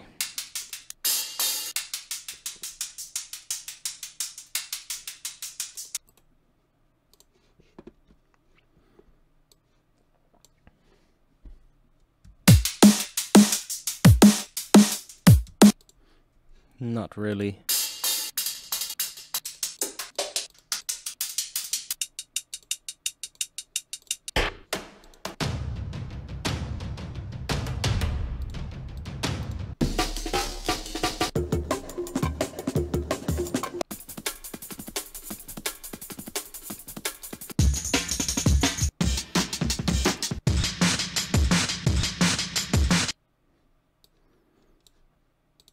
What can we do?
Increasingly distort the snares towards the end of the bar. Add dirt. Let's group the snares, the two acoustic snares, and I'm gonna call this group acoustic snares. Which one should we use? We can use the pedal, maybe? Or we can use the drum bus, maybe. Let's put the drum bus on the acoustic snare group. Let me call that acoustic snares, actually.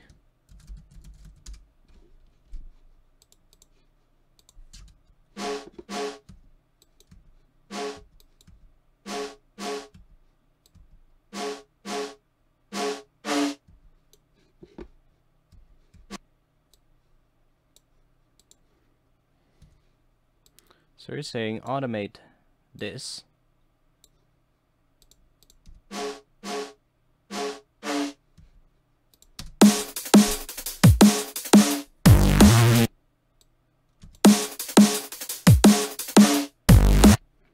Flat Earth stream next week.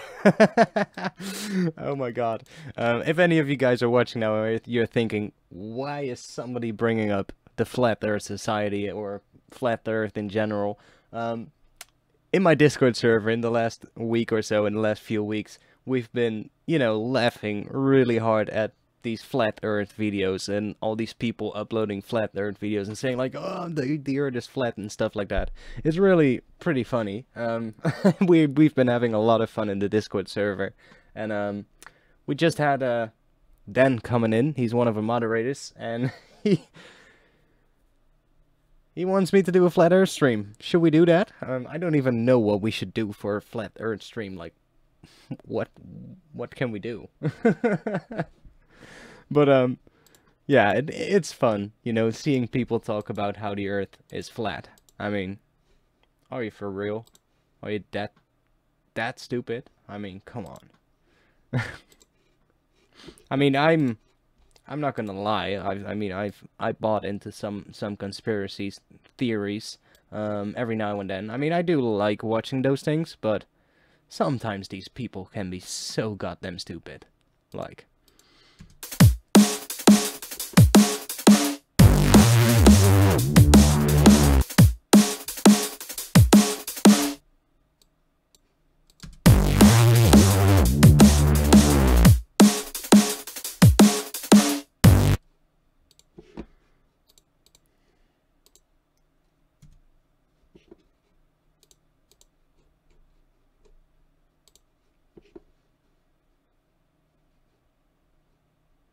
And we could try sample some flat Earth people someday.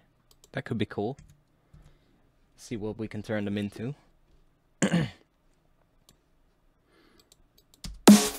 The snare needs something else. It needs some kind of a symbol, maybe. Let's just search for something. Symbol.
I quite like those two cymbal hits right there.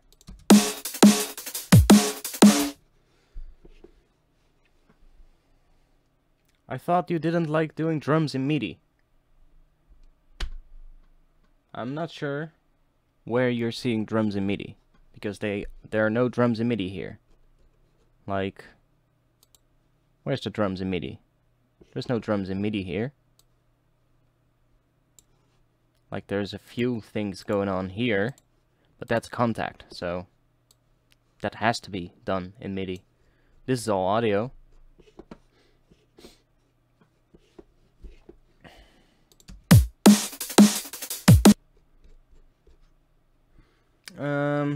We probably want to add a layer to the snare here as well. Let's see.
should work. Try setting the mode on your drum bus to hard. And then it's just going to be very distorted. Like, there's not even that much of a difference.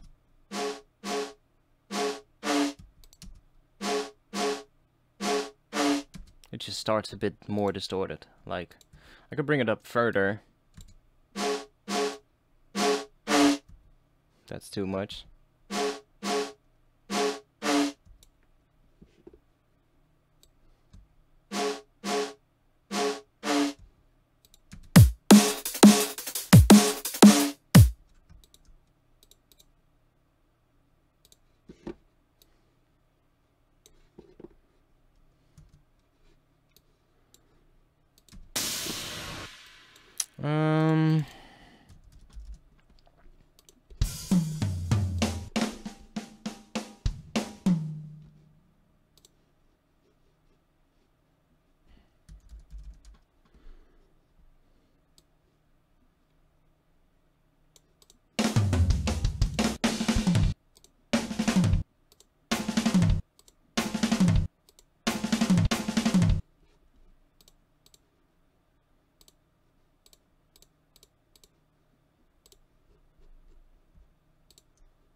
I think I want to put a drum fill at the end somewhere. Let's see.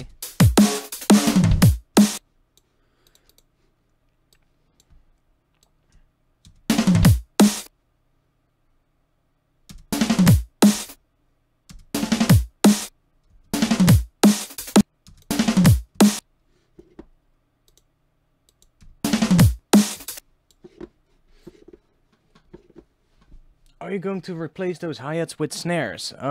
Probably gonna layer them up with some ghost snares or something like that, but I'm not sure yet. I'm still trying to figure out where this is all going.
Yeah, that one is better.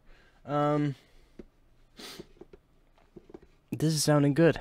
Well, I agree with you that it sounds interesting, but I wouldn't say it's good. At least not yet. Let's play a little bit again from the intro, so that at least we don't forget the groove and we don't forget the feeling of the intro. So that we know, we need to work on making a drop that works well with this. So that's pretty much what we're doing right now. And I'm pretty much inspirationless at the moment, to be quite honest. But let's see.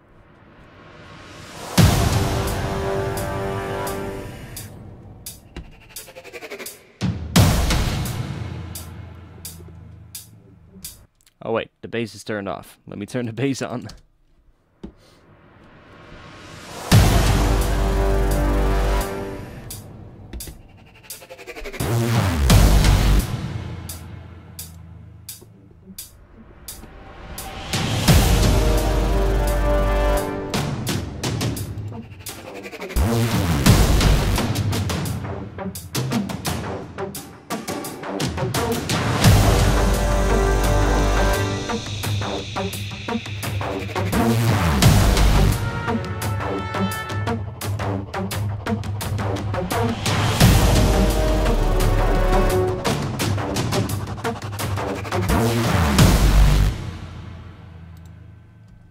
So that's what we made last week. I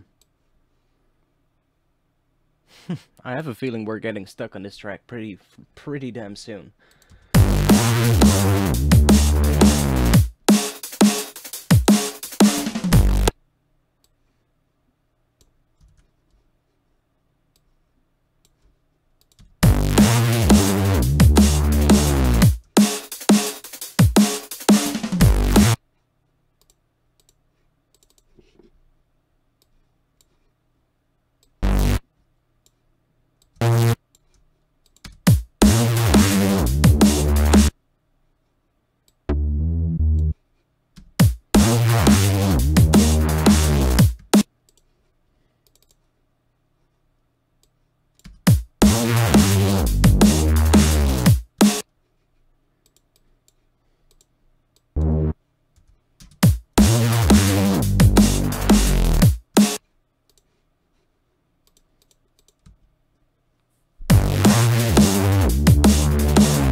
Okay, that works. At least we have a little bit of a groove going here now with the bass. I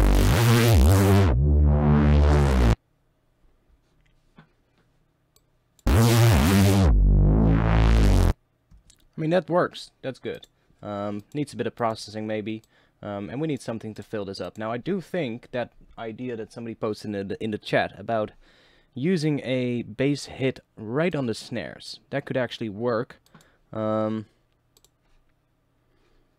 I think that could be a good idea. I wish I had my old sample packs that I had on my old computer. Let's see how much of that I actually have here. It's probably not a lot.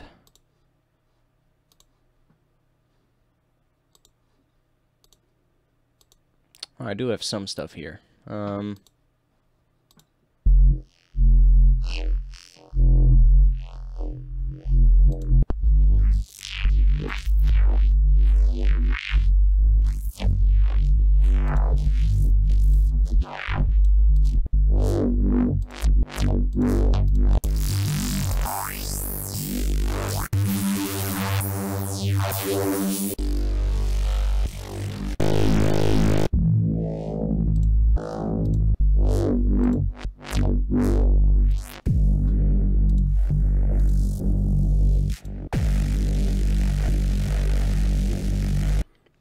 Like, I have some good samples here that we could use.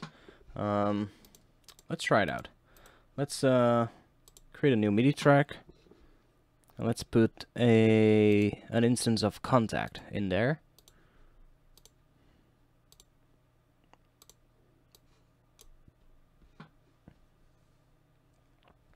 And let's drag one of these samples in there. Let's see.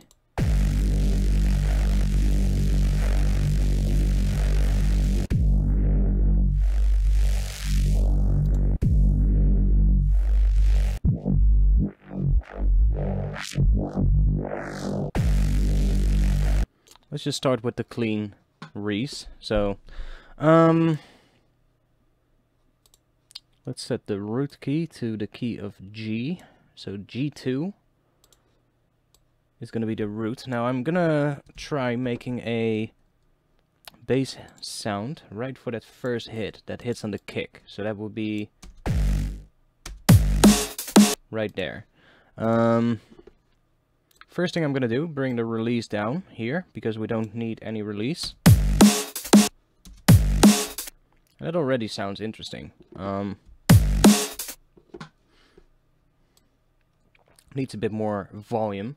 First thing I'm gonna try is adding a little bit of a pitch envelope to here. So right here in the source, I can close the mapping editor down. So right here we have the pitch section. Let's take just a regular ADSR. Let's do 12 semitones and let's set that up. So I'm just gonna add a little short pitch drop at the start.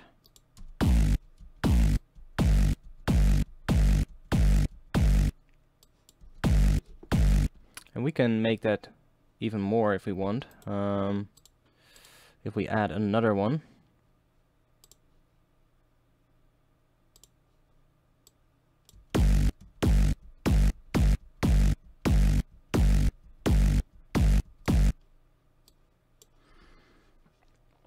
And let's add some effects here. So let's add a letter notch first.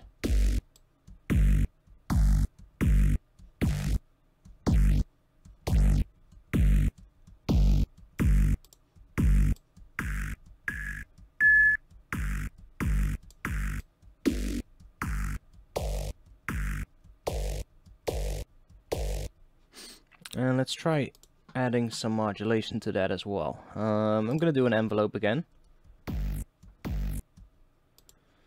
Let's set that up.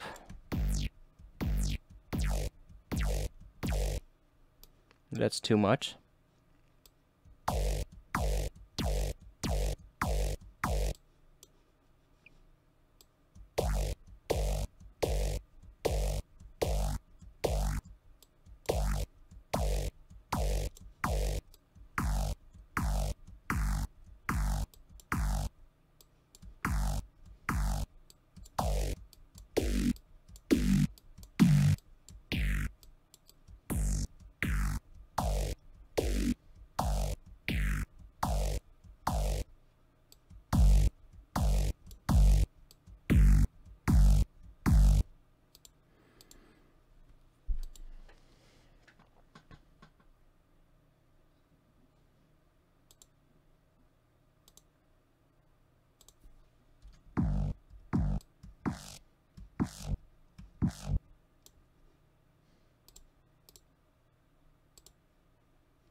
Let's try out adding a little bit of saturation to that.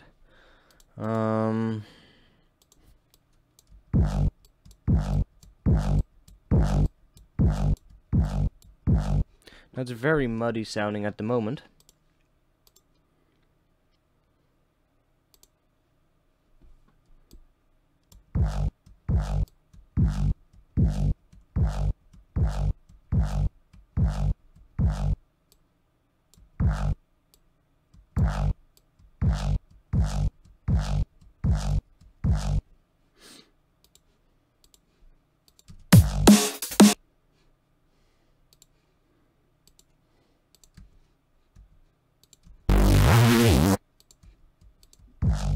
So this needs a lot of distortion actually to be as loud as it needs to be. I'm gonna try Isotope Trash. It's my go-to distortion. I guess it's just the best one. And I'm not sure, guys, but my eyes are fucking tearing up. Ugh. I guess I've been watching.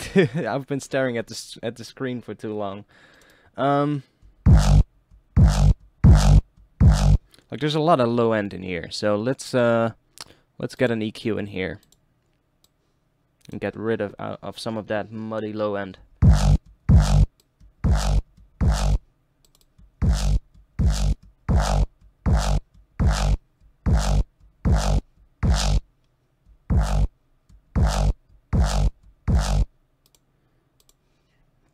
What else can we do?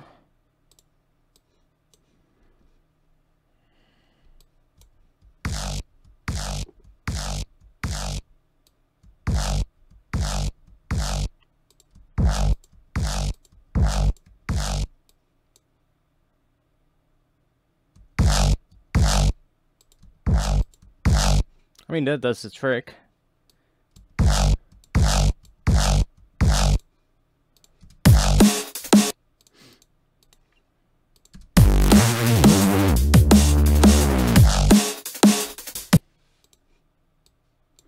Could maybe also work on the snare.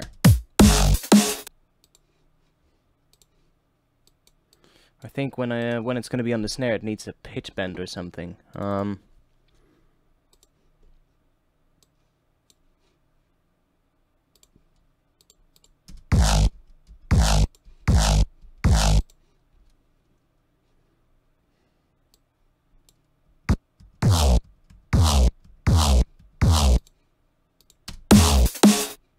I'm not really sure about that. I think it will work great though, right here at the start. Just needs a bit of work, I guess.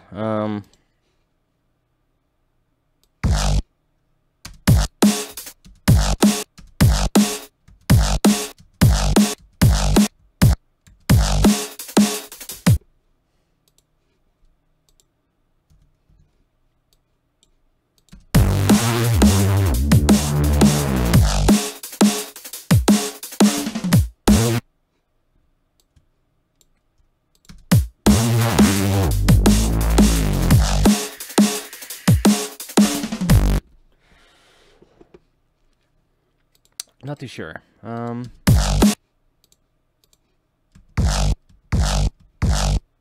Let's go into contact. Let's add another filter. And this time I'm gonna add a low pass. Low pass 2 should be enough. And let's try automating that so that it goes down. I forgot how you actually automate stuff in here.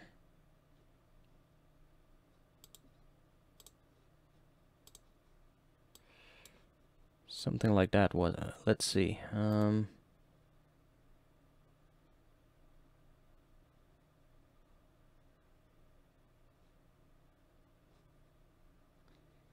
I just set it to the mod wheel?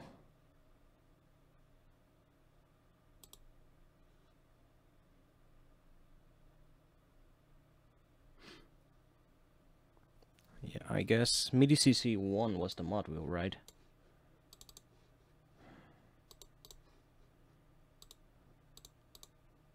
Yeah. So if I set it to MIDI CC1, the mod wheel should be changing it, but I'm not sure if that is actually what's going on.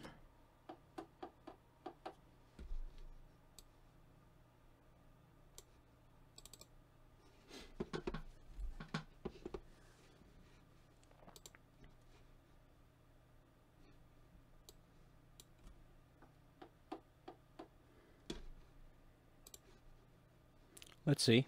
It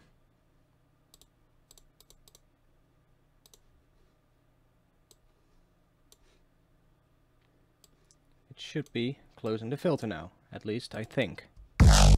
And it's not. Why is it not doing that?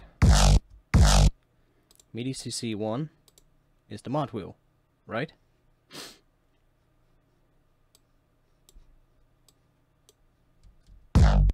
Ah, okay. That does it. There's a little click on the end though.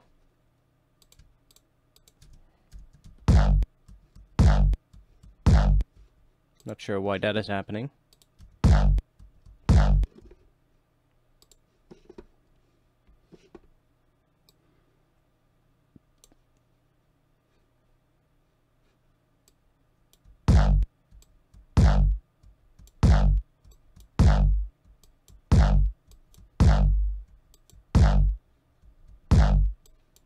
I mean, it's very subtle, so.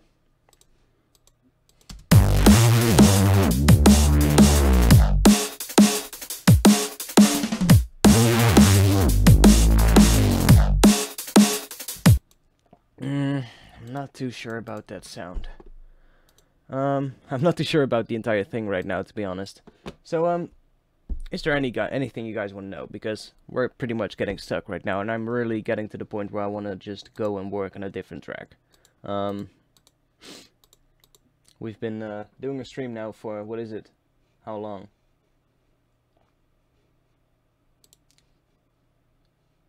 I'm not even sure for how long we've been streaming, but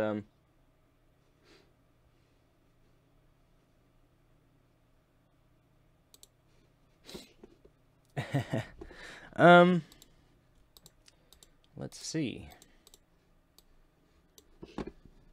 We can cheat and see if I can find some samples that might inspire me.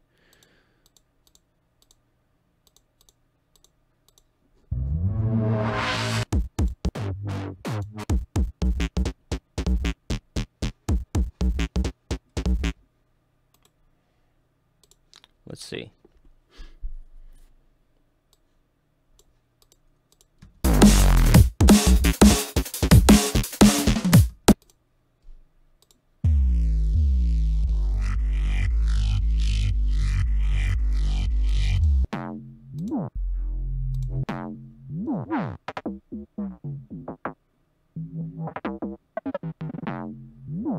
What's that? That's really weird.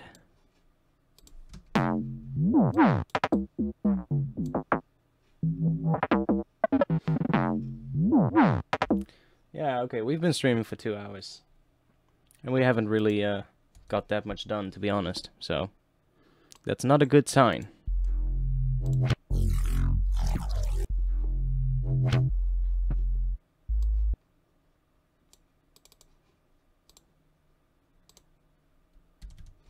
Let's pitch it up to semitones. Let's see if we can do something with this.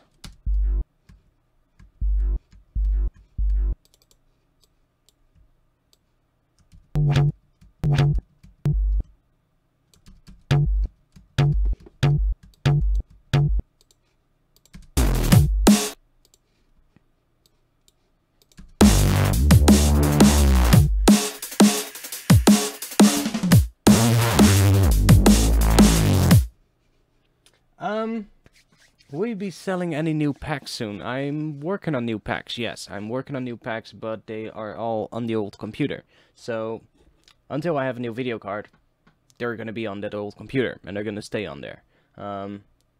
Only way to do it is if I take out all of the hard drives from my old computer and switch them over to the new machine. But I don't want to stuff this whole case full of hard drives, because it looks pretty clean right now, and if I put in even more hard drives, I'm gonna have to do some pretty hefty cable routing. So I'm gonna keep those on my old computer until I have a new video card, and then I'll probably just finish those packs and ship them over to Black Octopus Sound and have them released as soon as possible. But I'm thinking about some other packs too, so. This stream might make me feel better about things when I get frustrated in the future. Yeah, see, every now and then you just get you just are hit with writer's blocks, you know, and they really suck. Usually it's just a matter of forcing your way through it, but that can take quite a while sometimes. So I'm feeling with this track right now, we are getting writer's block. I just feel it happening. You see, I just get less inspired with everything I tried because everything just doesn't sound the way I want it to. And, you know, that sucks.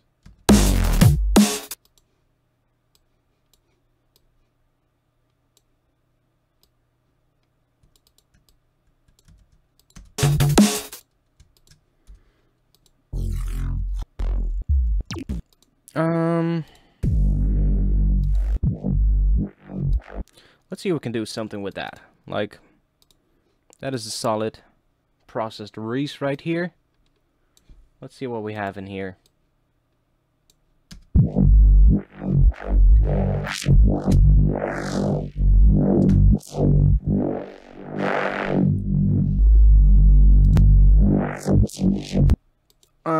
Yeah.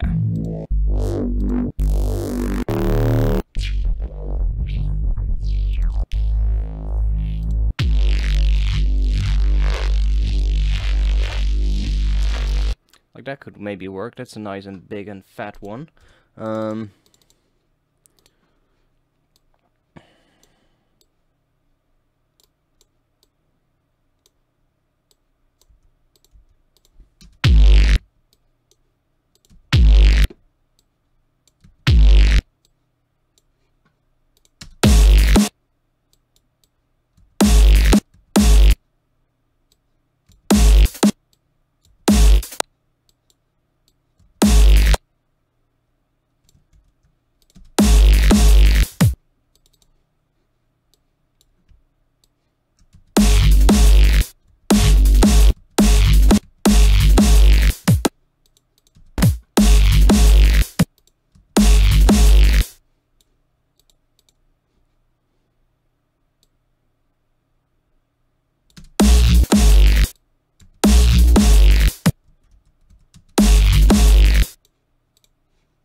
That's better.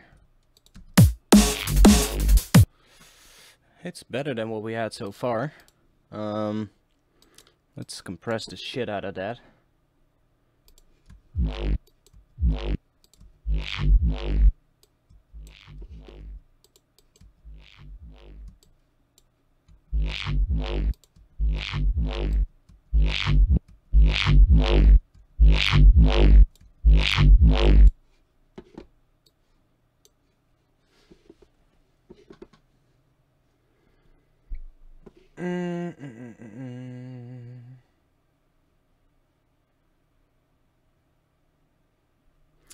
If your OBS is lagging, when you're streaming, that's most of the time. It's let's see, what is lagging? Your OBS lags out Ableton. Then it's probably an issue with your the fact that you don't have enough CPU processing power. When you do live streams, the live stream itself is encoded using your processor, so your CPU, and Ableton is using your CPU as well. So if the live stream is going to eat up too much CPU processing power, Ableton doesn't have enough processing power to use, so then it starts to lag. It starts to crap out. It might give you buffer issues, it might give you other things. I'm not sure what your setup is, so what your hardware specifications are, like what kind of computer are you working on. That might be a big part of it. You know, if you're working on an older computer, that might be the reason why.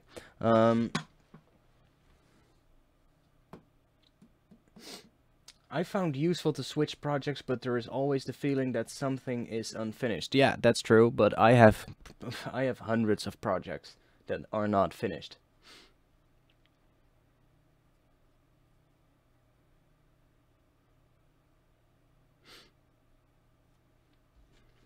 You can encode with the GPU, that is true, but it's not recommended, at least, I think.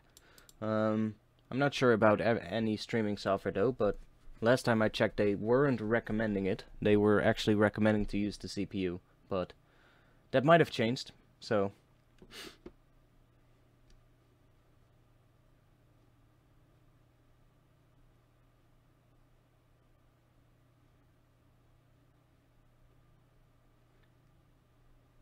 Yeah, I'm not gonna swap out drives all the time. That's not what I want.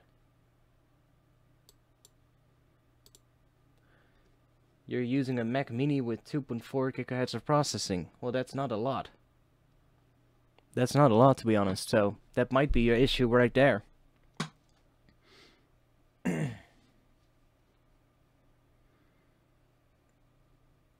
ARTFX, do you got SSD only? No, I don't.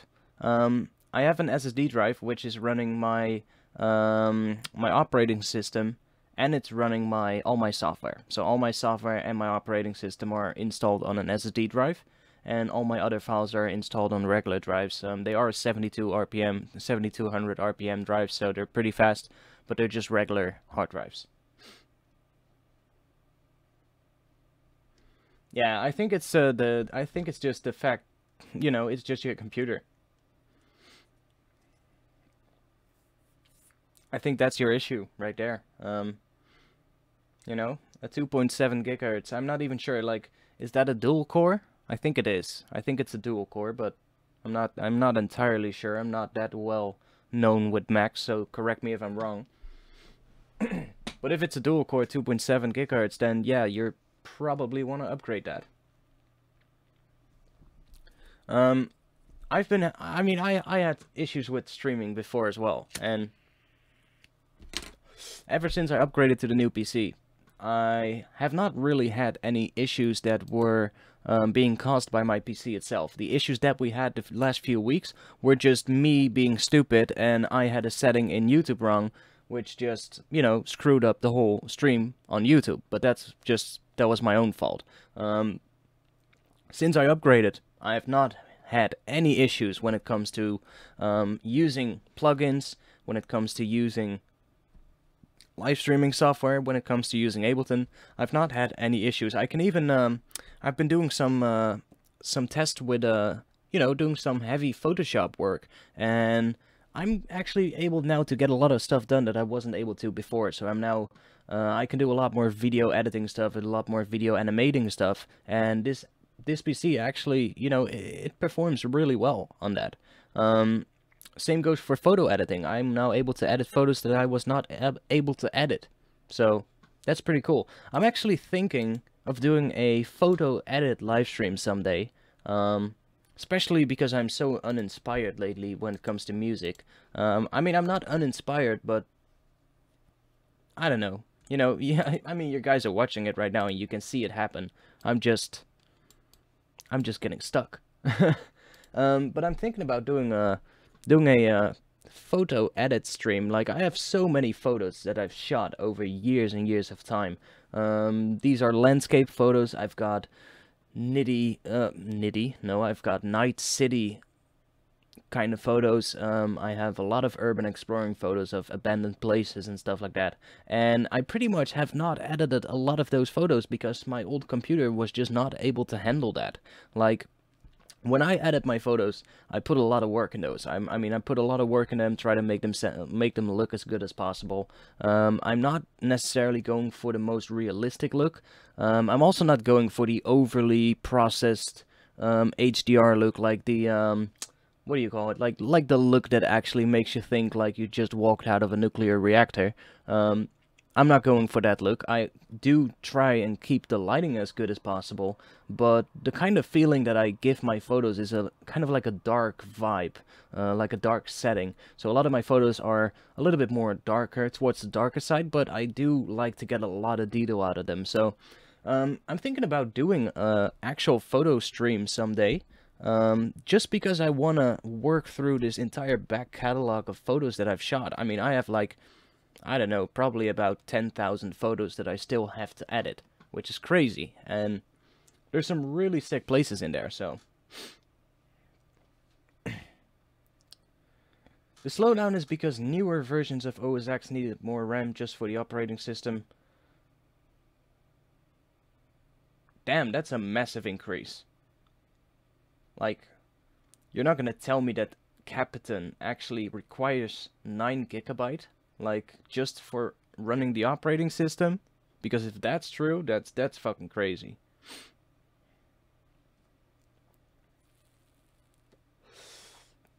Well, yeah, I mean, I could license out photos for, you know, album covers and stuff like that, but then we'll first have to edit them. That's the whole point. So, I've been thinking about it, you know, what can we do? And since I do these live streams, there might be people who are actually going to be interested in that. So if you are, let me know in the chat, and I'll definitely do a stream like that in the future. maybe even this weekend. Like, we could do one this weekend, like tomorrow or maybe the day after. I'm free of work the entire weekend, so we could definitely do something like that if you guys want that. Yeah, I mean, making album covers is easy. I mean, I have so many photos, I could definitely turn those into album covers. That's for sure. Um, I'm thinking about buying a Wacom tablet as well. I've been getting more back into drawing. I used to draw a lot. I actually went to art school. I'm actually a certified graphic designer, so I used to draw a lot. And I haven't really been drawing that much. Mostly because, you know, I used to draw on paper pretty much. I used to do graffiti a lot. Um, and that's kind of like past me that life, you know. I don't really go out do graffiti a lot anymore. I do like it. I do look at the graffiti still, but I used to draw a lot, and I'm kind of like getting back into drawing, but into digital drawing this time, and I'm really enjoying it, especially with the new computer. I can do so much with it. Like, on my old computer, I couldn't do heavy Photoshop work. Like, if I had a Photoshop project, a Photoshop file with, I don't know, 20 plus layers, it would just slow down so quickly, and it would just be impossible to work on the file. You know, I would just be changing a setting, and you would have to wait like 10 to 20 seconds for it to actually show on the screen, which is, you know, it kills your workflow pretty much. Same was going on with Ableton. It was just slowing down too much, and that just kills your workflow constantly, and that's not fun. And now that's all out of the way. I can do really heavy Photoshop work, so I'm thinking about getting a Wacom tablet and starting to draw some actually pretty interesting things. I used to draw a lot of futuristic cityscapes, like futuristic city things with perspective and stuff like that. I really want to get back into that, but I definitely need a Wacom tablet for that because I cannot draw with the mouse. I mean, that's just, it just doesn't work. So, I mean, the photo stream, I'm definitely interested in doing that if you guys want that. And like I said, I could do one tomorrow or the day after. I have to help with changing the lights, the LED lights on the TV downstairs tomorrow, but maybe we could do it tomorrow evening.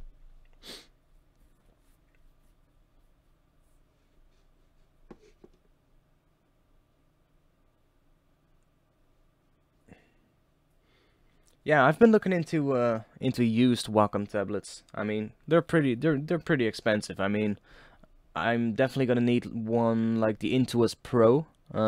Size M, size medium would probably be good. I don't need a large one, because you can just zoom in anyway. So if you want to work detailed, you can just zoom in and use it like that. And it's going to be a great tool for actually editing photos as well, because you can then just use the brushes in Photoshop and in Lightroom, and you can just use the tablet to actually draw light in certain places, which is something I do a lot when I edit my photos. When I shoot my photos, I always try to get the best light as possible. All my photos are shot in natural light, so I never use flashes or anything like that. I like to capture the places I go to with the natural light that I get. So if that's at night, then that's what you're gonna get. If it's gonna be in a dark, abandoned factory, then that's what it's gonna look like. It's gonna look like a dark, abandoned factory. I don't like taking artificial light and lighting up the place. But what I do when I'm editing the photos, I'm gonna try and get the best lighting conditions out of the thing that I shot. So you can add light in certain places, like you can add a little bit more light at a certain spot in the photo and actually change the way the light looks in the room or in the photo that you shot. And therefore it's not going to be as realistic anymore, but I've shot photos, and a lot of the photos that I shot and did edit it, I did edit a few photos over the last few years, and every time I posted them in urban exploring groups, a lot of people always ask me, like, what is your editing technique? Because it somehow looks so different from most of the other people in these groups. So what are you doing? And I would always say it's just, I don't know, I'm just trying to control the light in the photos and making the photos look as interesting as possible. And a lot of people always told me, like, your photos, they almost look like they are a 3D rendering. And a lot of people ask me, like, are these photos for real, or is this a 3D render? And I guess that's because I make the light as perfect as it can be. So But it's a really interesting technique, and I can definitely do some stuff about that. But yeah, I'll have a look. Maybe I can find some used Wacom tablets. Would be great to have one. I had a digital drawing tablet, but it was a really cheap one. It was a, which brand did it? Was it? It was a Trust one, which is a cheap brand, and it wasn't really any good. I would say it was good as a replacement for your mouse to actually, you know, use it as a mouse, but not to actually draw stuff. What did I miss? Damn. You didn't miss that much. We started working on the drop, or at least we tried to. I would say that we've got some drums going.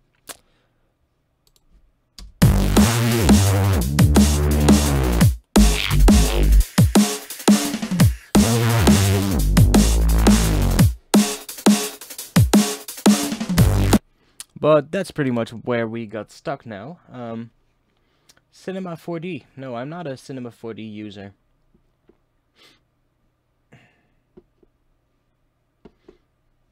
I'm pretty much just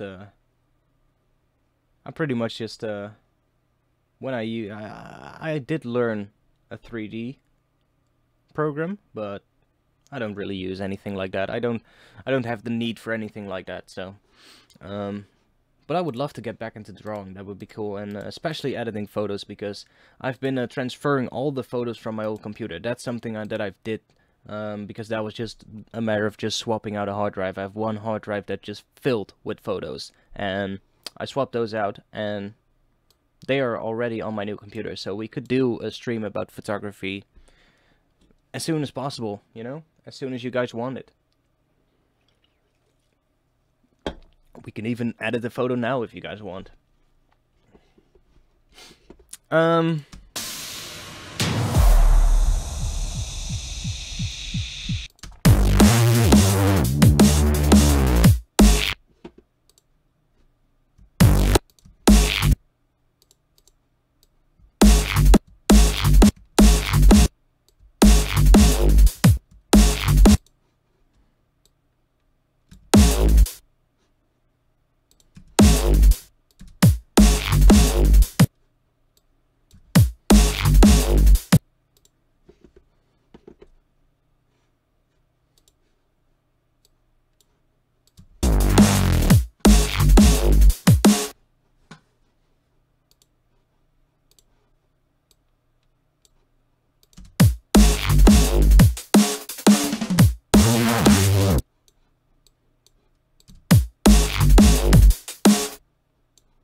Dude, if you have a MacBook Pro, then why are you streaming on your Mac Mini and not on your MacBook Pro?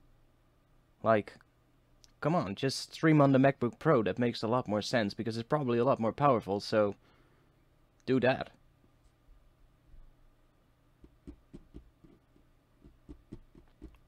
Well, I think just looking at the chat, just looking at what you're telling us, I really think that it's actually your computer that you're using to stream. It's just not good enough. The CPU is just not strong enough.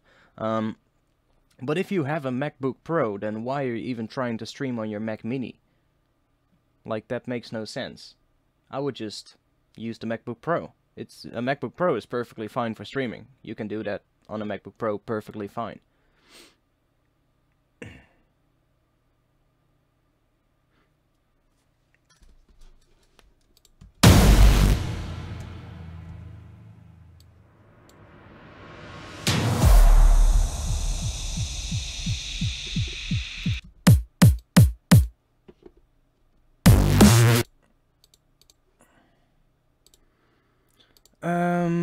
if I take that drum fill and put it right in front of the drop? And I'm gonna automate that filter as well here.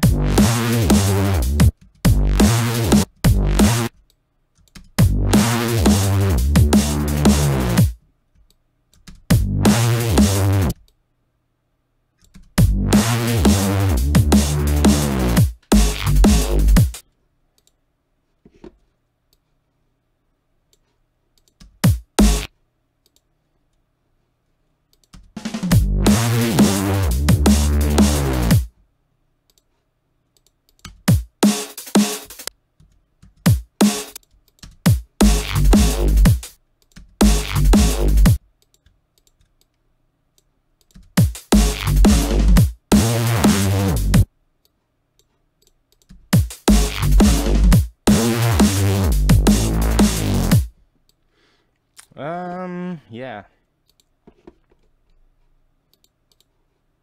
I have the feeling we're not getting anywhere with this track right now.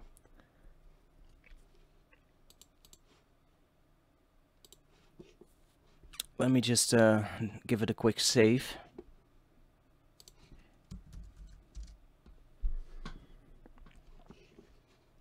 Let's see. Do I have something else?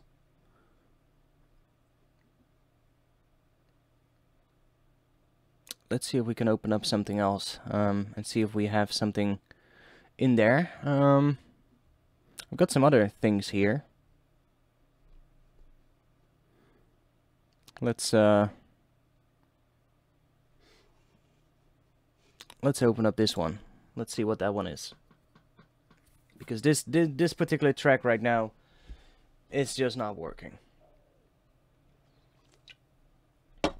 So let's try opening up the different project.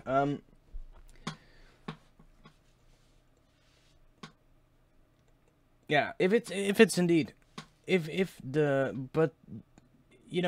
became slower when you upgraded to the new operating system, and the new operating system requires more RAM, then it's probably a RAM issue. But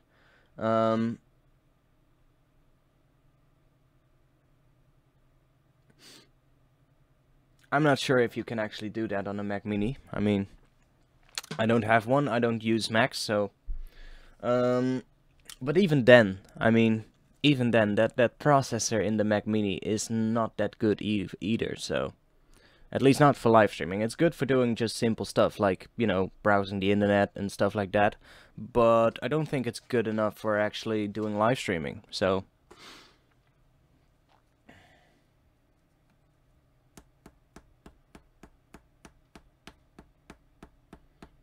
Yeah, I mean, upgrading RAM shouldn't be too difficult, but I'm not sure if you can actually upgrade stuff in a Mac Mini. Like, I'm not sure. I never used one. So, okay, so we have another project here. I'm not sure what that is. At least it has some thing here that looks like a drop. I think we worked on this one in a previous stream. Let's give it a listen.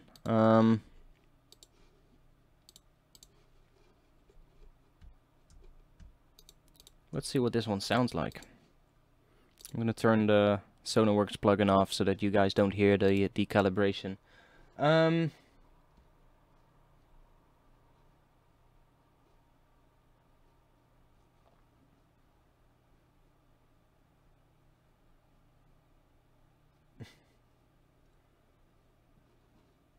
Yeah, you want to get a lot of RAM. RAM is definitely something you want to have. I upgraded to 32 gigabytes on this new computer, and I definitely want to put another 32 in.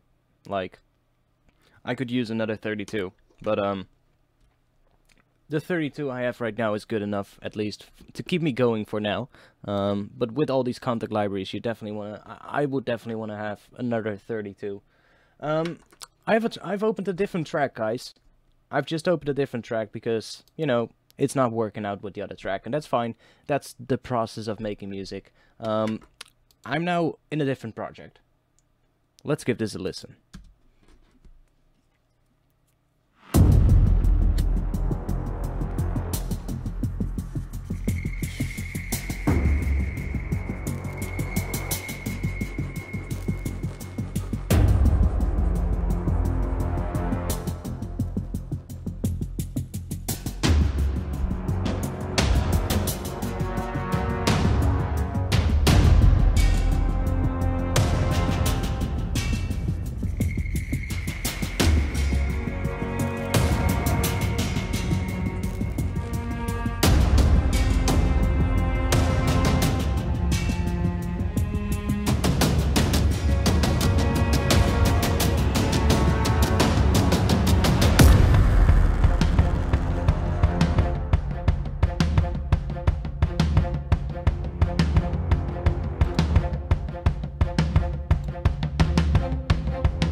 I actually quite like this project. There's just a few things here in the build-up that I don't like, that I wanna change. But I think we worked on this previously. I'm not sure. I'm not sure if we did this on a previous stream. I think we did. Not entirely sure though. Maybe I've actually made this off stream, but.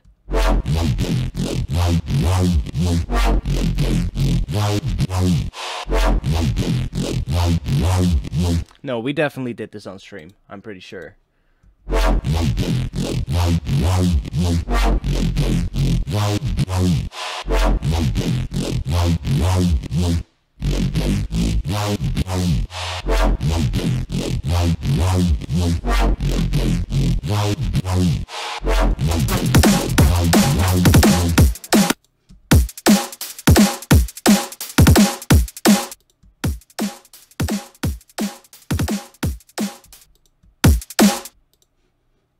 There's a lot of distortion on these drums.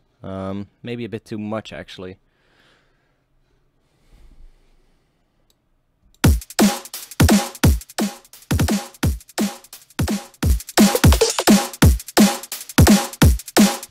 It's actually screwing with the low end a little bit.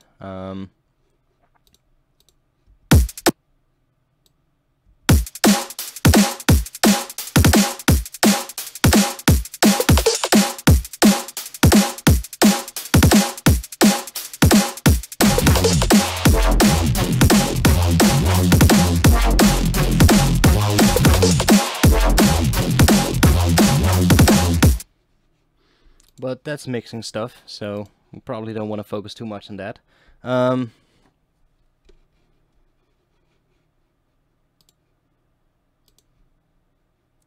Let's see. I can remember I was working on the toms right here, which are done in Addictive Drums.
Let's see if we can find another snare.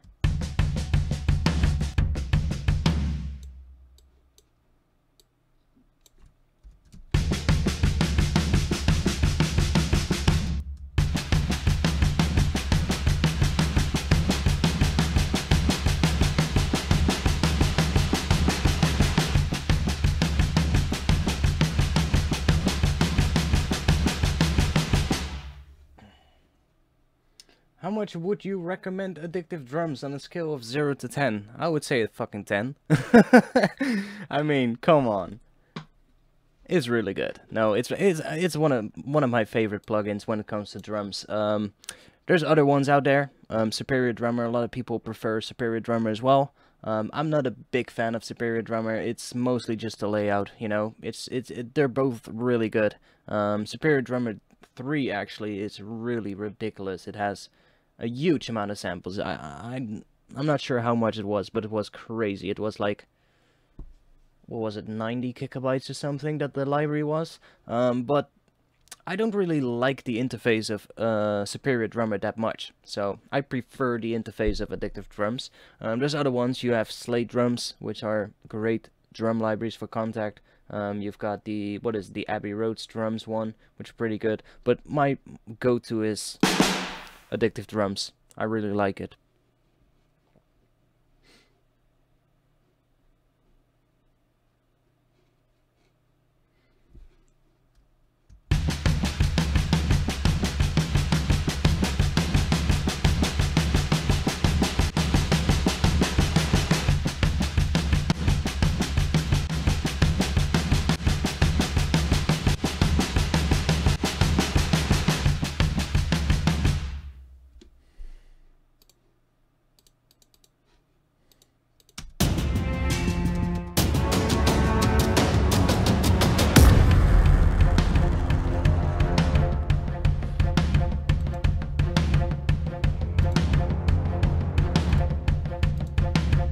I also started adding some strings here.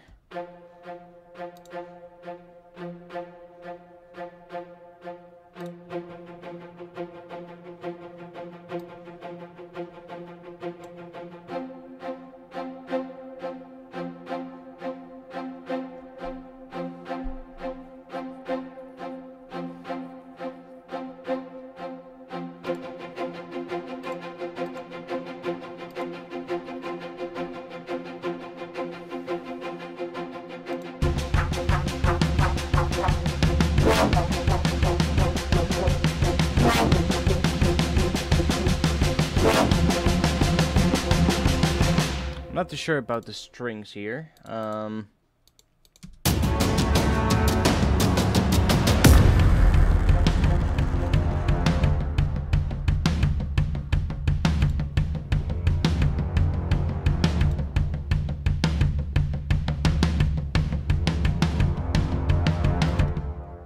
that's at least a little better. I like it without the strings, so let's just get rid of those. We need some risers. That's one thing that's for sure. What do we have here?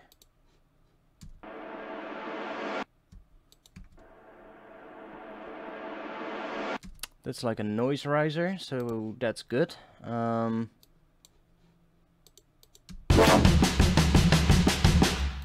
Like these bass hits, I probably want to filter those in as well. Let's turn them off for now.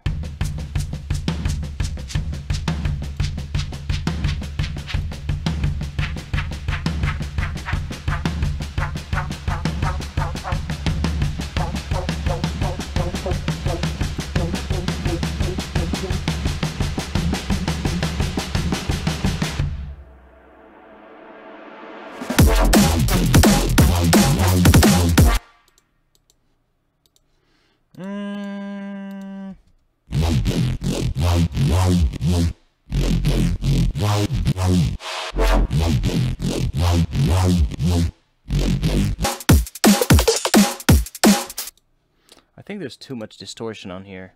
There's actually a lot on here.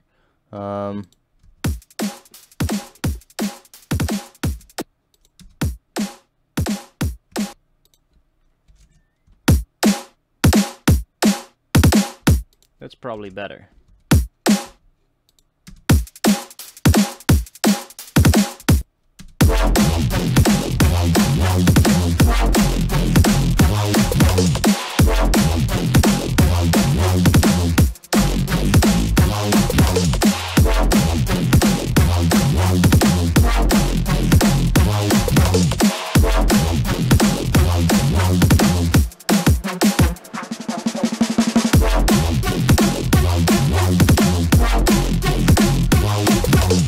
I probably want to add a little bit of distortion to here, but not that much. Like, not what it's doing now, so let's see. Let's reset this. Let's get rid of that.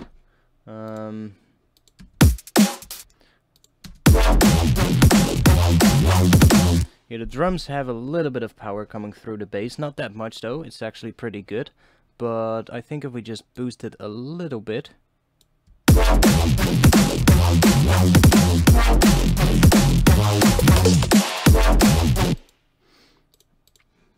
And what are we doing here?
Let's try adding a little bit of overdrive to this synthesizer.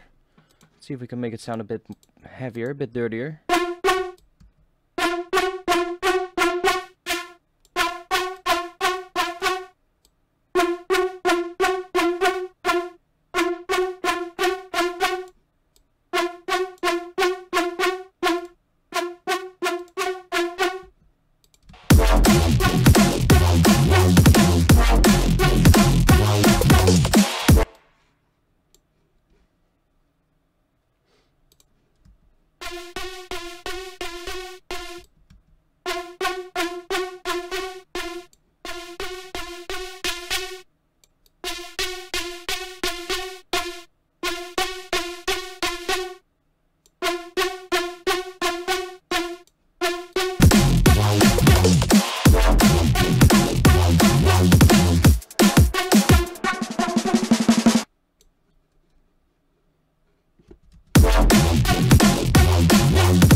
Yeah, I'm not sure about that high-pitched sound. It's the notes are great, but the sound itself is a little bit weird. I'm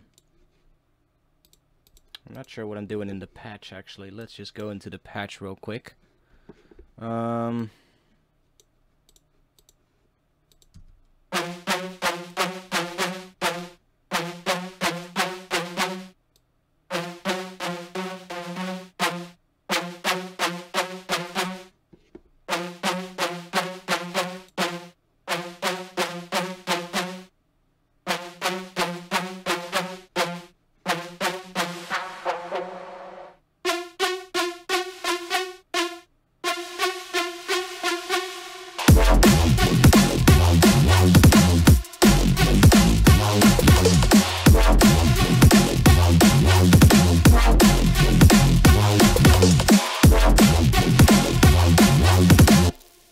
I mean, with the reverb, it actually sounds pretty nice, but we might want to automate that so that we can cut the reverb out.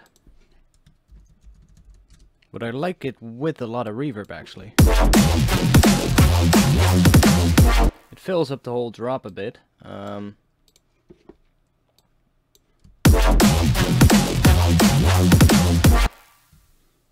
then probably what we want to do is something like this.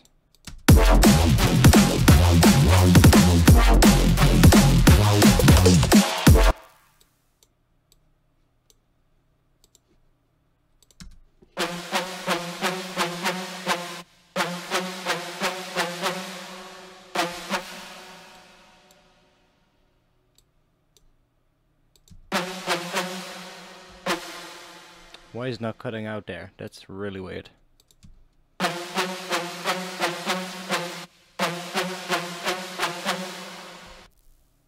Like, that makes no sense. Why is the reverb not cutting out?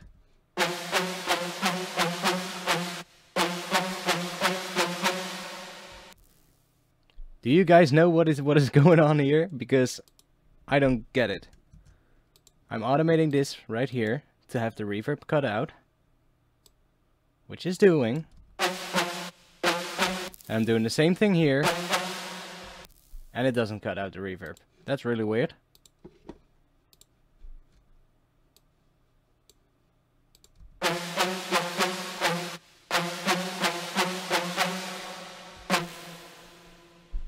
That's really strange. I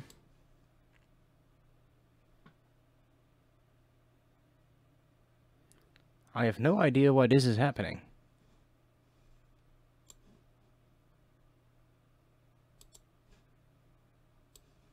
Because we should not be getting any reverb in this section now.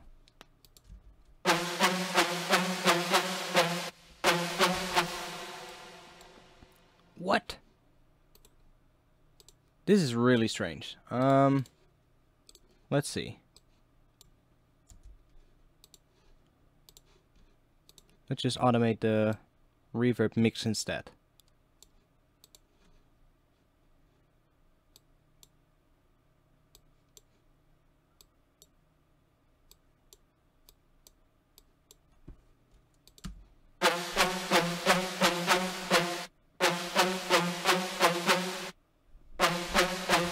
Now it works. I mean, I only have one reverb on here, so it couldn't be any other reverb. But that's weird. I'm not sure why that just didn't work. Because we just connected the macro knob to the reverb mix, and I automated the macro knob, so it should be changing the reverb mix, but it didn't. Anyway.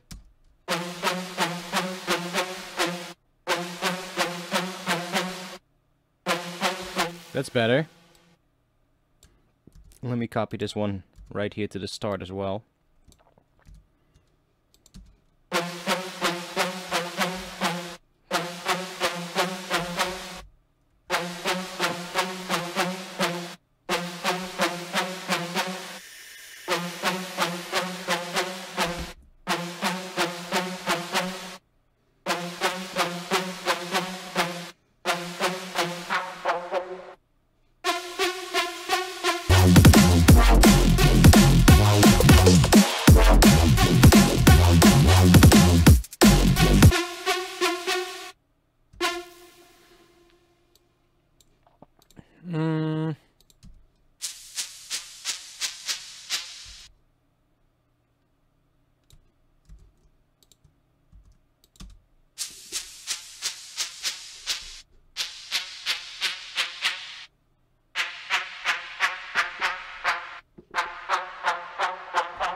Like, I do think it's a little bit too much reverb now.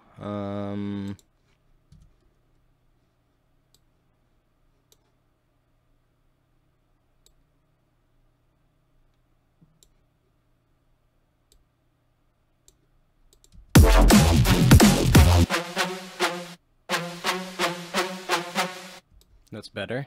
It's a little bit less reverb.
What flavor are you vaping? I'm currently on... I'm not even sure what this one is. It's actually almost empty now. I think it's one of these two. It's one of the two by 12 Monkeys. It's actually I've got two of them. One is called Kanzi, which is an apple one, and the other one is called Harambe. But they're actually pretty cool. It's a pretty good brand. It's a Canadian brand, I think, but it's pretty good. So I really like them.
Let me fill this thing up again.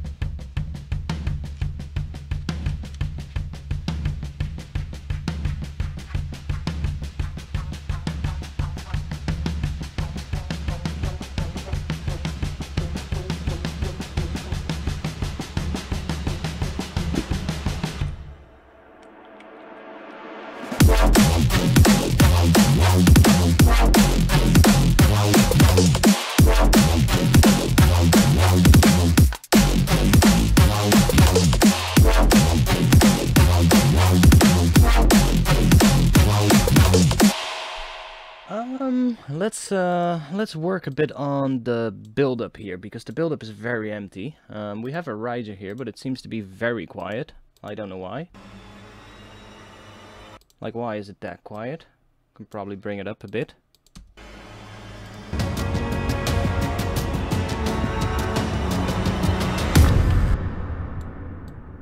Like, I'm actually gonna add a utility on here and just automate the volume, because it's actually pretty nice to have it that loud at the end.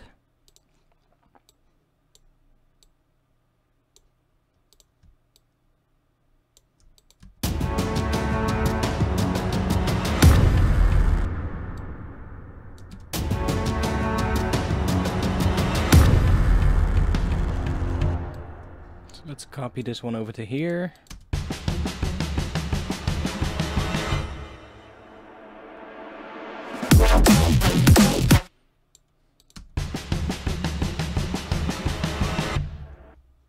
The bit after, yeah, I mean, guys, I just told you that the build-up sounds too empty and that I'm gonna do something on it, and then you say, the bit after bar 57 sounds empty. Yeah, that's the build-up. That's what I just said.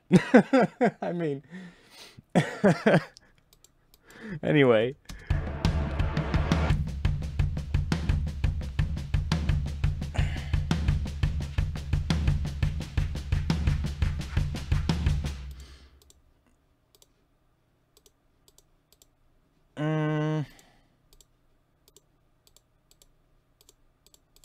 I think we need at least a good riser here, so let's make a riser with a synth.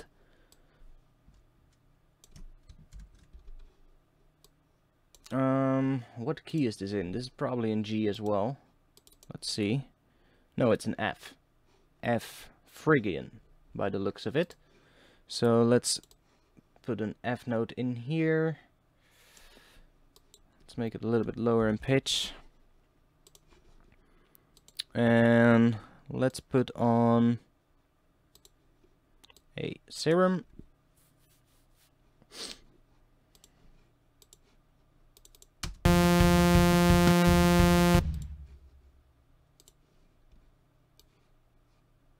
This is actually a really long build-up, now I'm thinking about it.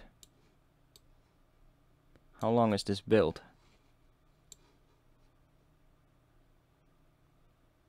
Jesus.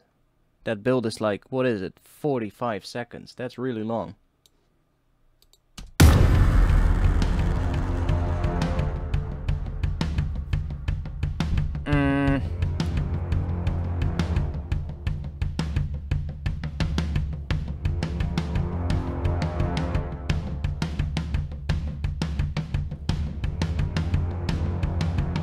I guess it kind of works though.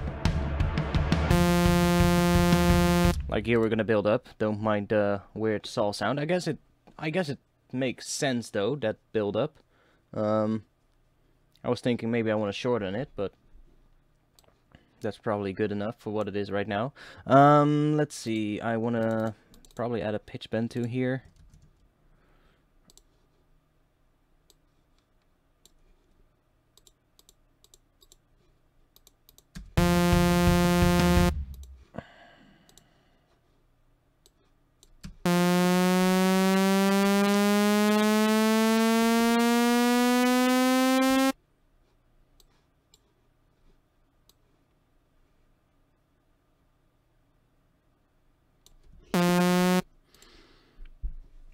Let's see, what can we do? Let's just take one random one.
Let's do this in the effects section actually, so that we can use this first filter for something else.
I'm gonna make this one a bit shorter.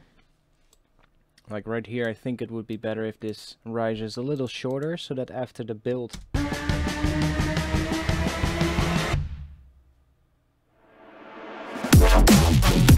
it's a little better. I'm still not too sure about the actual drop though. It sounds good, but I'm not sure about that synth. I mean, I like it, but I might want to bring that in later in the drop. Let's say, like here in the second half, you know, where it comes in here. That sounds nice.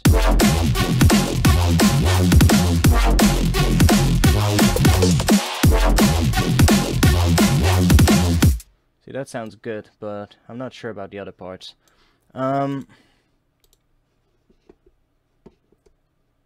Mate. I make my own decisions, and I think that sounds better, because I have a vision for this track. I know what I want to do here, so let me make the decisions, okay?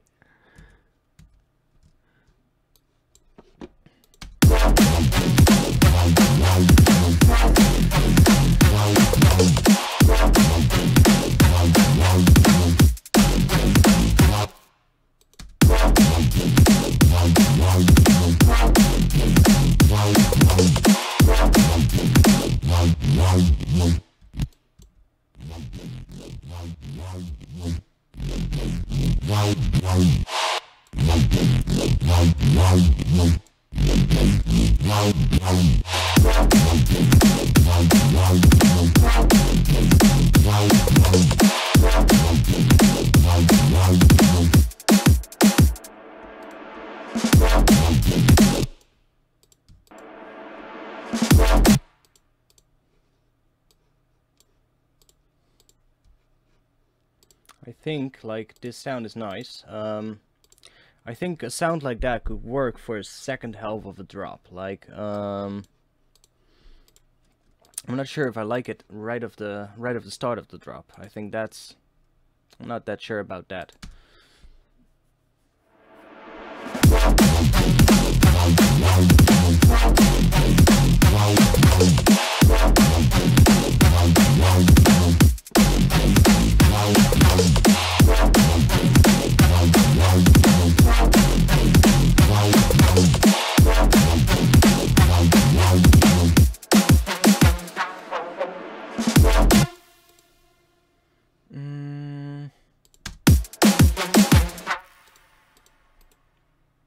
Let's add a drum break in here. Let's see what we have.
The breaks that I'm looking for are not on my computer right now, so I have a folder with breaks on my old computer, which I know would fit very well right here, but I don't have that one here. So I've got some other ones here. Let's see if we have something here.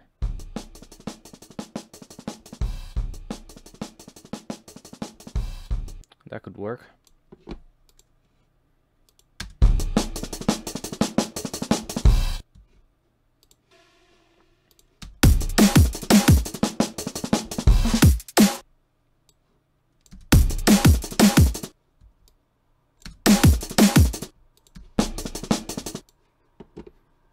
But it needs a lot of distortion. I stop trash probably.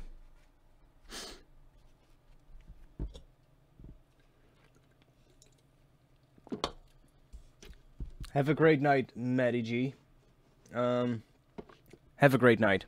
Have fun doing the DJ set. What synth did you make to? What synth did you use to make the bassline with? I did the bassline with X for Record Serum. That's what I did the bass with.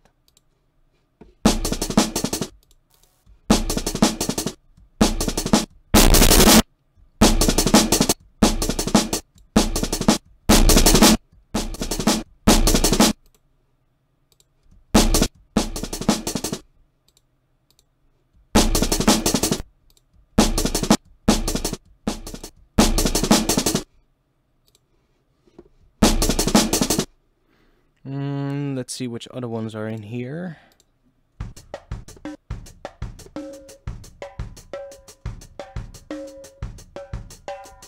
That's pretty cool.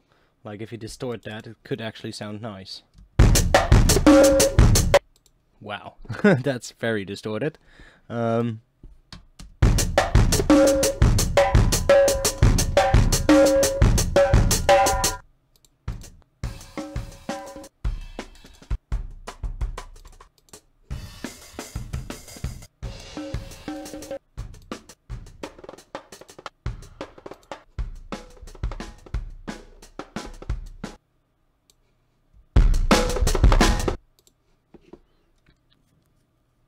There's a lot of low end in these files, that's for sure. Maybe if I add an EQ in front of it and just take out the low end. See, that's much better. Like, it's really the low end just destroys the sound, and if we just cut that out and then distort it, gives a much better result. So now we could probably use one of the ones that I was using before.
Let's see if there's another one here. I need a break that has a good shuffle to it so that we can use it for the fill on the end of the phrase. That has a shuffle, but it has a lot of low end as well, so let's see. Yeah, that's too much low end.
That could work.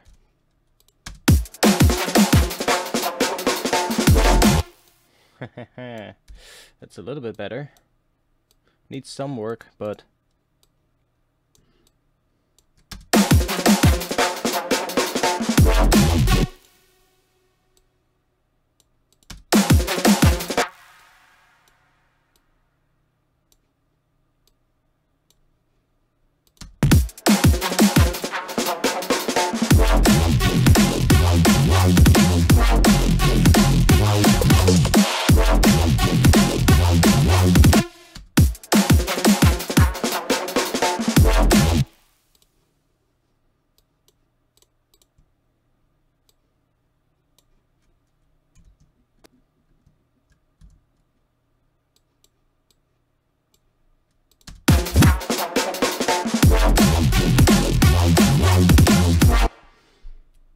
ARTFX, did you make a remix contest in the past? Not for one of my own tracks. No, I have not done that, but I'm thinking about it.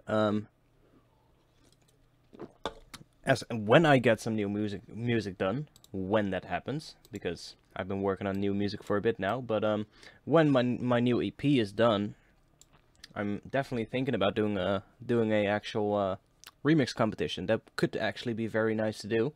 And I would just love to see what you guys can do with one of my tracks. That would be great. So yeah, it's been something I've been thinking about.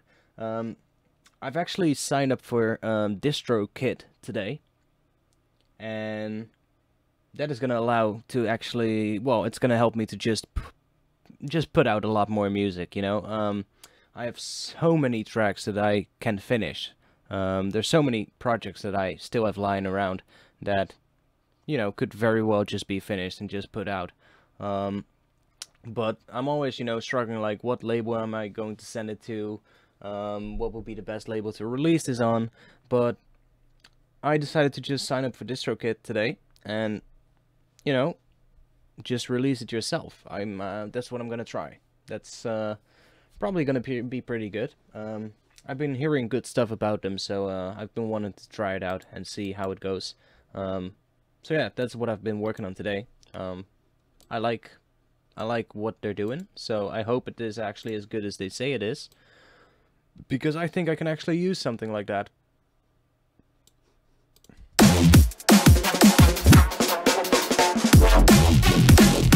I like that fill. I like that what the snare is doing here in the end.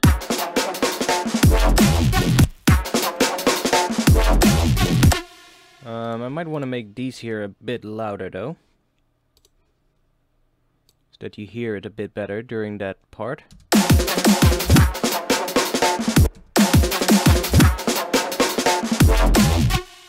That's better.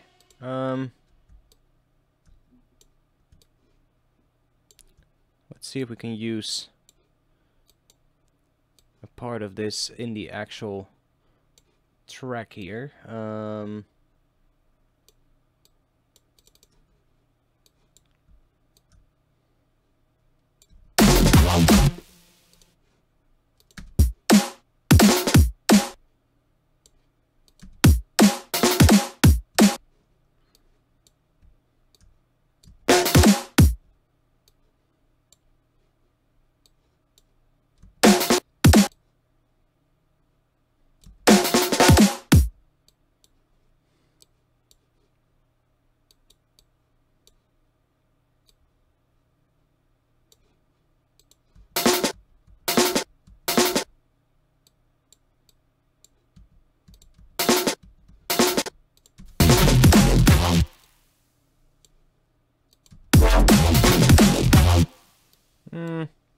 I guess this sounds better without it, without any shuffle. Maybe some cymbals in the back could be good,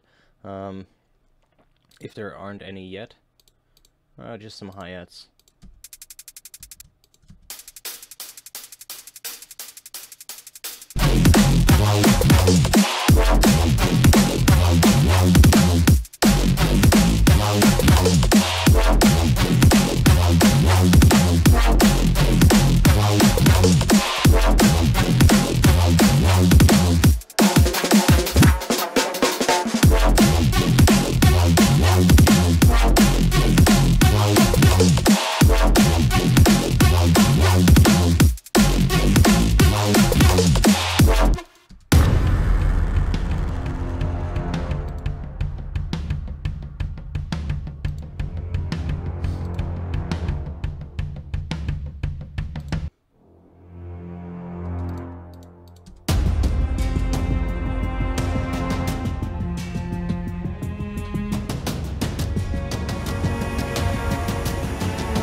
thinking what would be wise to do with the bass. Like, this bass is very nice, and it works very well with that synth.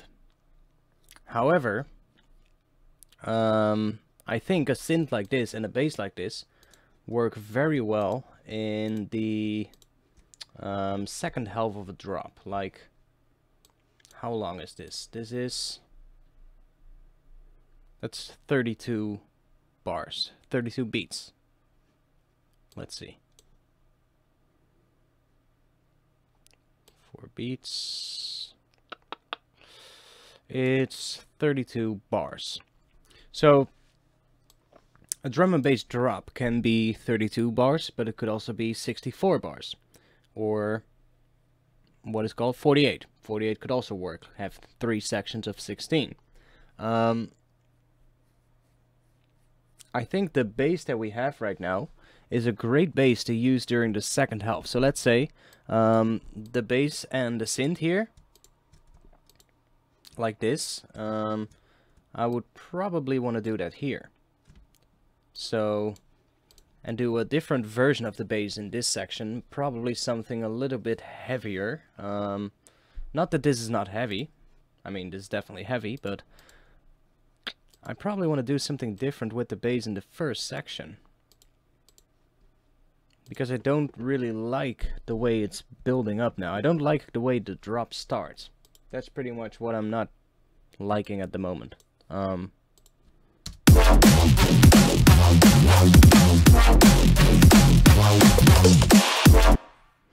like it though.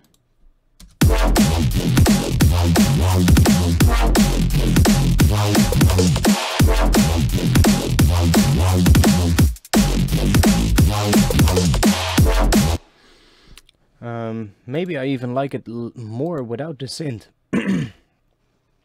Maybe I just maybe I should just take the synth out in the first half and do something without the synth. Fill up the bass a bit more with maybe some layering. Yeah, I'm not sure yet. I'm not sure yet what this is gonna do. I'm liking where this is going though. That's one thing that's for sure. This track is definitely gonna be finished. It's definitely one of the tracks that will end up on the EP, most likely. I don't know any Neurofunk labels which are good ones. There's quite a few Neurofunk labels that are pretty good actually. You've got RAM Records, which has some Neurofunk releases. Eat Brain, of course. Which other ones there are there? There are quite a few actually. Of course, the Noisia record label, Vision, and what is it? Division. Matthews has a label as well, I think, which is a, what is it called? Noia? I don't know. It's German, so. But he did a new label. Well, Eat Brain is owned by Jade, so that's another Neurofunk label right there. And there's a lot more, probably. I mean, I'm probably forgetting quite a few, but I'm a big fan of the Eat Brain sound. The guys on Eat Brain have a really nice sound. Like, I'm talking about Akov. Is Akov on Eat Brain? I think he is, yeah. I'm not sure. I mean, I'm not even sure about which artists are on which label sometimes. But I really like the sound of the guys on Eat Brain. That's definitely something I like. It's very heavy sound, very technical. I'm sometimes still struggling with getting that sound down, actually. And let's take that off for a moment because my ears start to hurt. First 16 without synth is better. Yeah, I think so too. I think without that synth will definitely make more sense and will be easier to mix as well, to get the mix down sound to sound right. I'm not sure though if I want to do the same thing with the bass in the first half, or if I want to switch the bass up here and use the current bass for the second half of the drop. That could also work.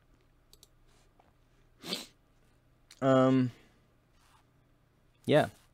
So, are there any questions, guys? Anything you want to ask? Anything you want to know? If you want to be part of the music production community, I know we haven't really got that much stuff done today. I guess this is just a little bit of a writer's block period for me. Not really knowing what to do. You know, I get that every now and then. Most of the time, it's a indication I need to focus my mind on something else and do something different. But the other part of my brain is saying I want to finish my new EP. So that's a little bit of a difficult thing, but sometimes it just doesn't work, you know? And I think today is one of those days. So, yeah, MATLAB is also a Neurofunk label. There's a lot of, actually. There's a lot of Neurofunk labels out there. So yeah, I think I'm just gonna stop streaming for now. I'm not really progressing that much on the tracks. Like, we're just sitting here trying stuff out, seeing what works and what doesn't. And from my own experience, I can tell that's usually not the best way of doing things. Usually that's not the sessions that get the most work done. So, if there's any questions that you guys want to ask, do so right now, and I'll try and answer them before we stop the stream. It's about midnight right now here, so it's a good time to stop streaming.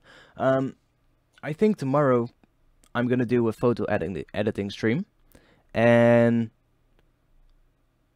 that could be a cool thing to do. So I think tomorrow we're gonna do an actual photo editing stream and just do something different for a little change.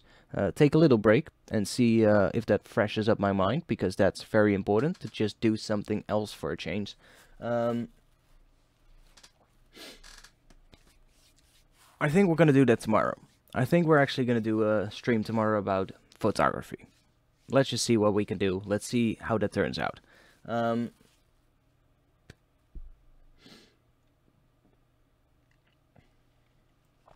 Cool, man. Cool, dull ghosts. Thanks for being here. Thanks for watching. Thanks for being here, even though the stream might have probably not been that interesting. Well, maybe you guys found it interesting anyway. I mean, only you guys can tell that.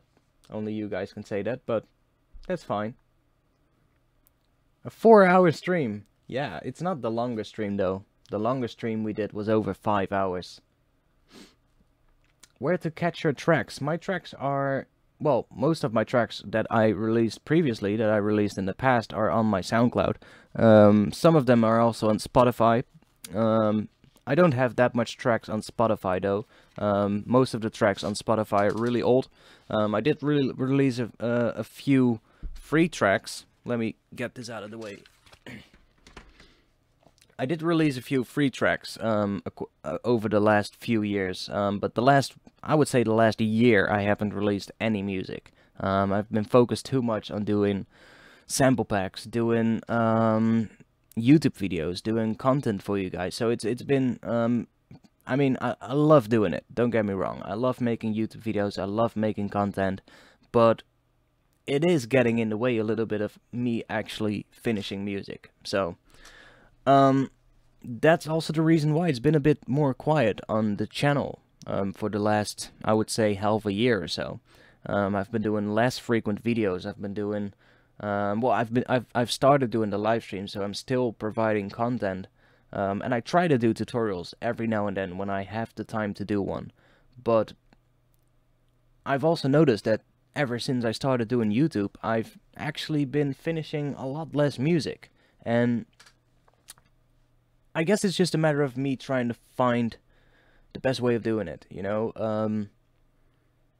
I gotta find a way to not get caught up too much on making content and, you know, forgetting about the whole finishing, actually, you know, finishing music, because that's ultimately the most important thing. I mean, I can be here and just teach you guys how to make music, but if I don't have any new music of my own, then that's, you know, how much sense is it gonna make then? So, what is your best track, you think? Well, to be honest, I'm not even gonna answer that question, because all the tracks that are online right now are very old. So, when I listen back to those tracks, I'm like, I would have done this so much better right now. I would have done this completely different. And so all the tracks that I have online right now, I mean I still like them, but especially mixdown wise and mastering wise, they're so poorly mixed and so poorly mastered that it's not on par with what I can do these days. So I don't really like to look back at what I did in the past. I like to look more to the future, you know, like what I want to achieve and what I want to do, and that's more what I'm focused on. I would say the thing I'm most happy with is probably the glitch hop EP that I did, even though it's old and it's poorly mixed. I still like the production on that. I still like the tracks that I did. But again, I can do so much better now, so I don't know.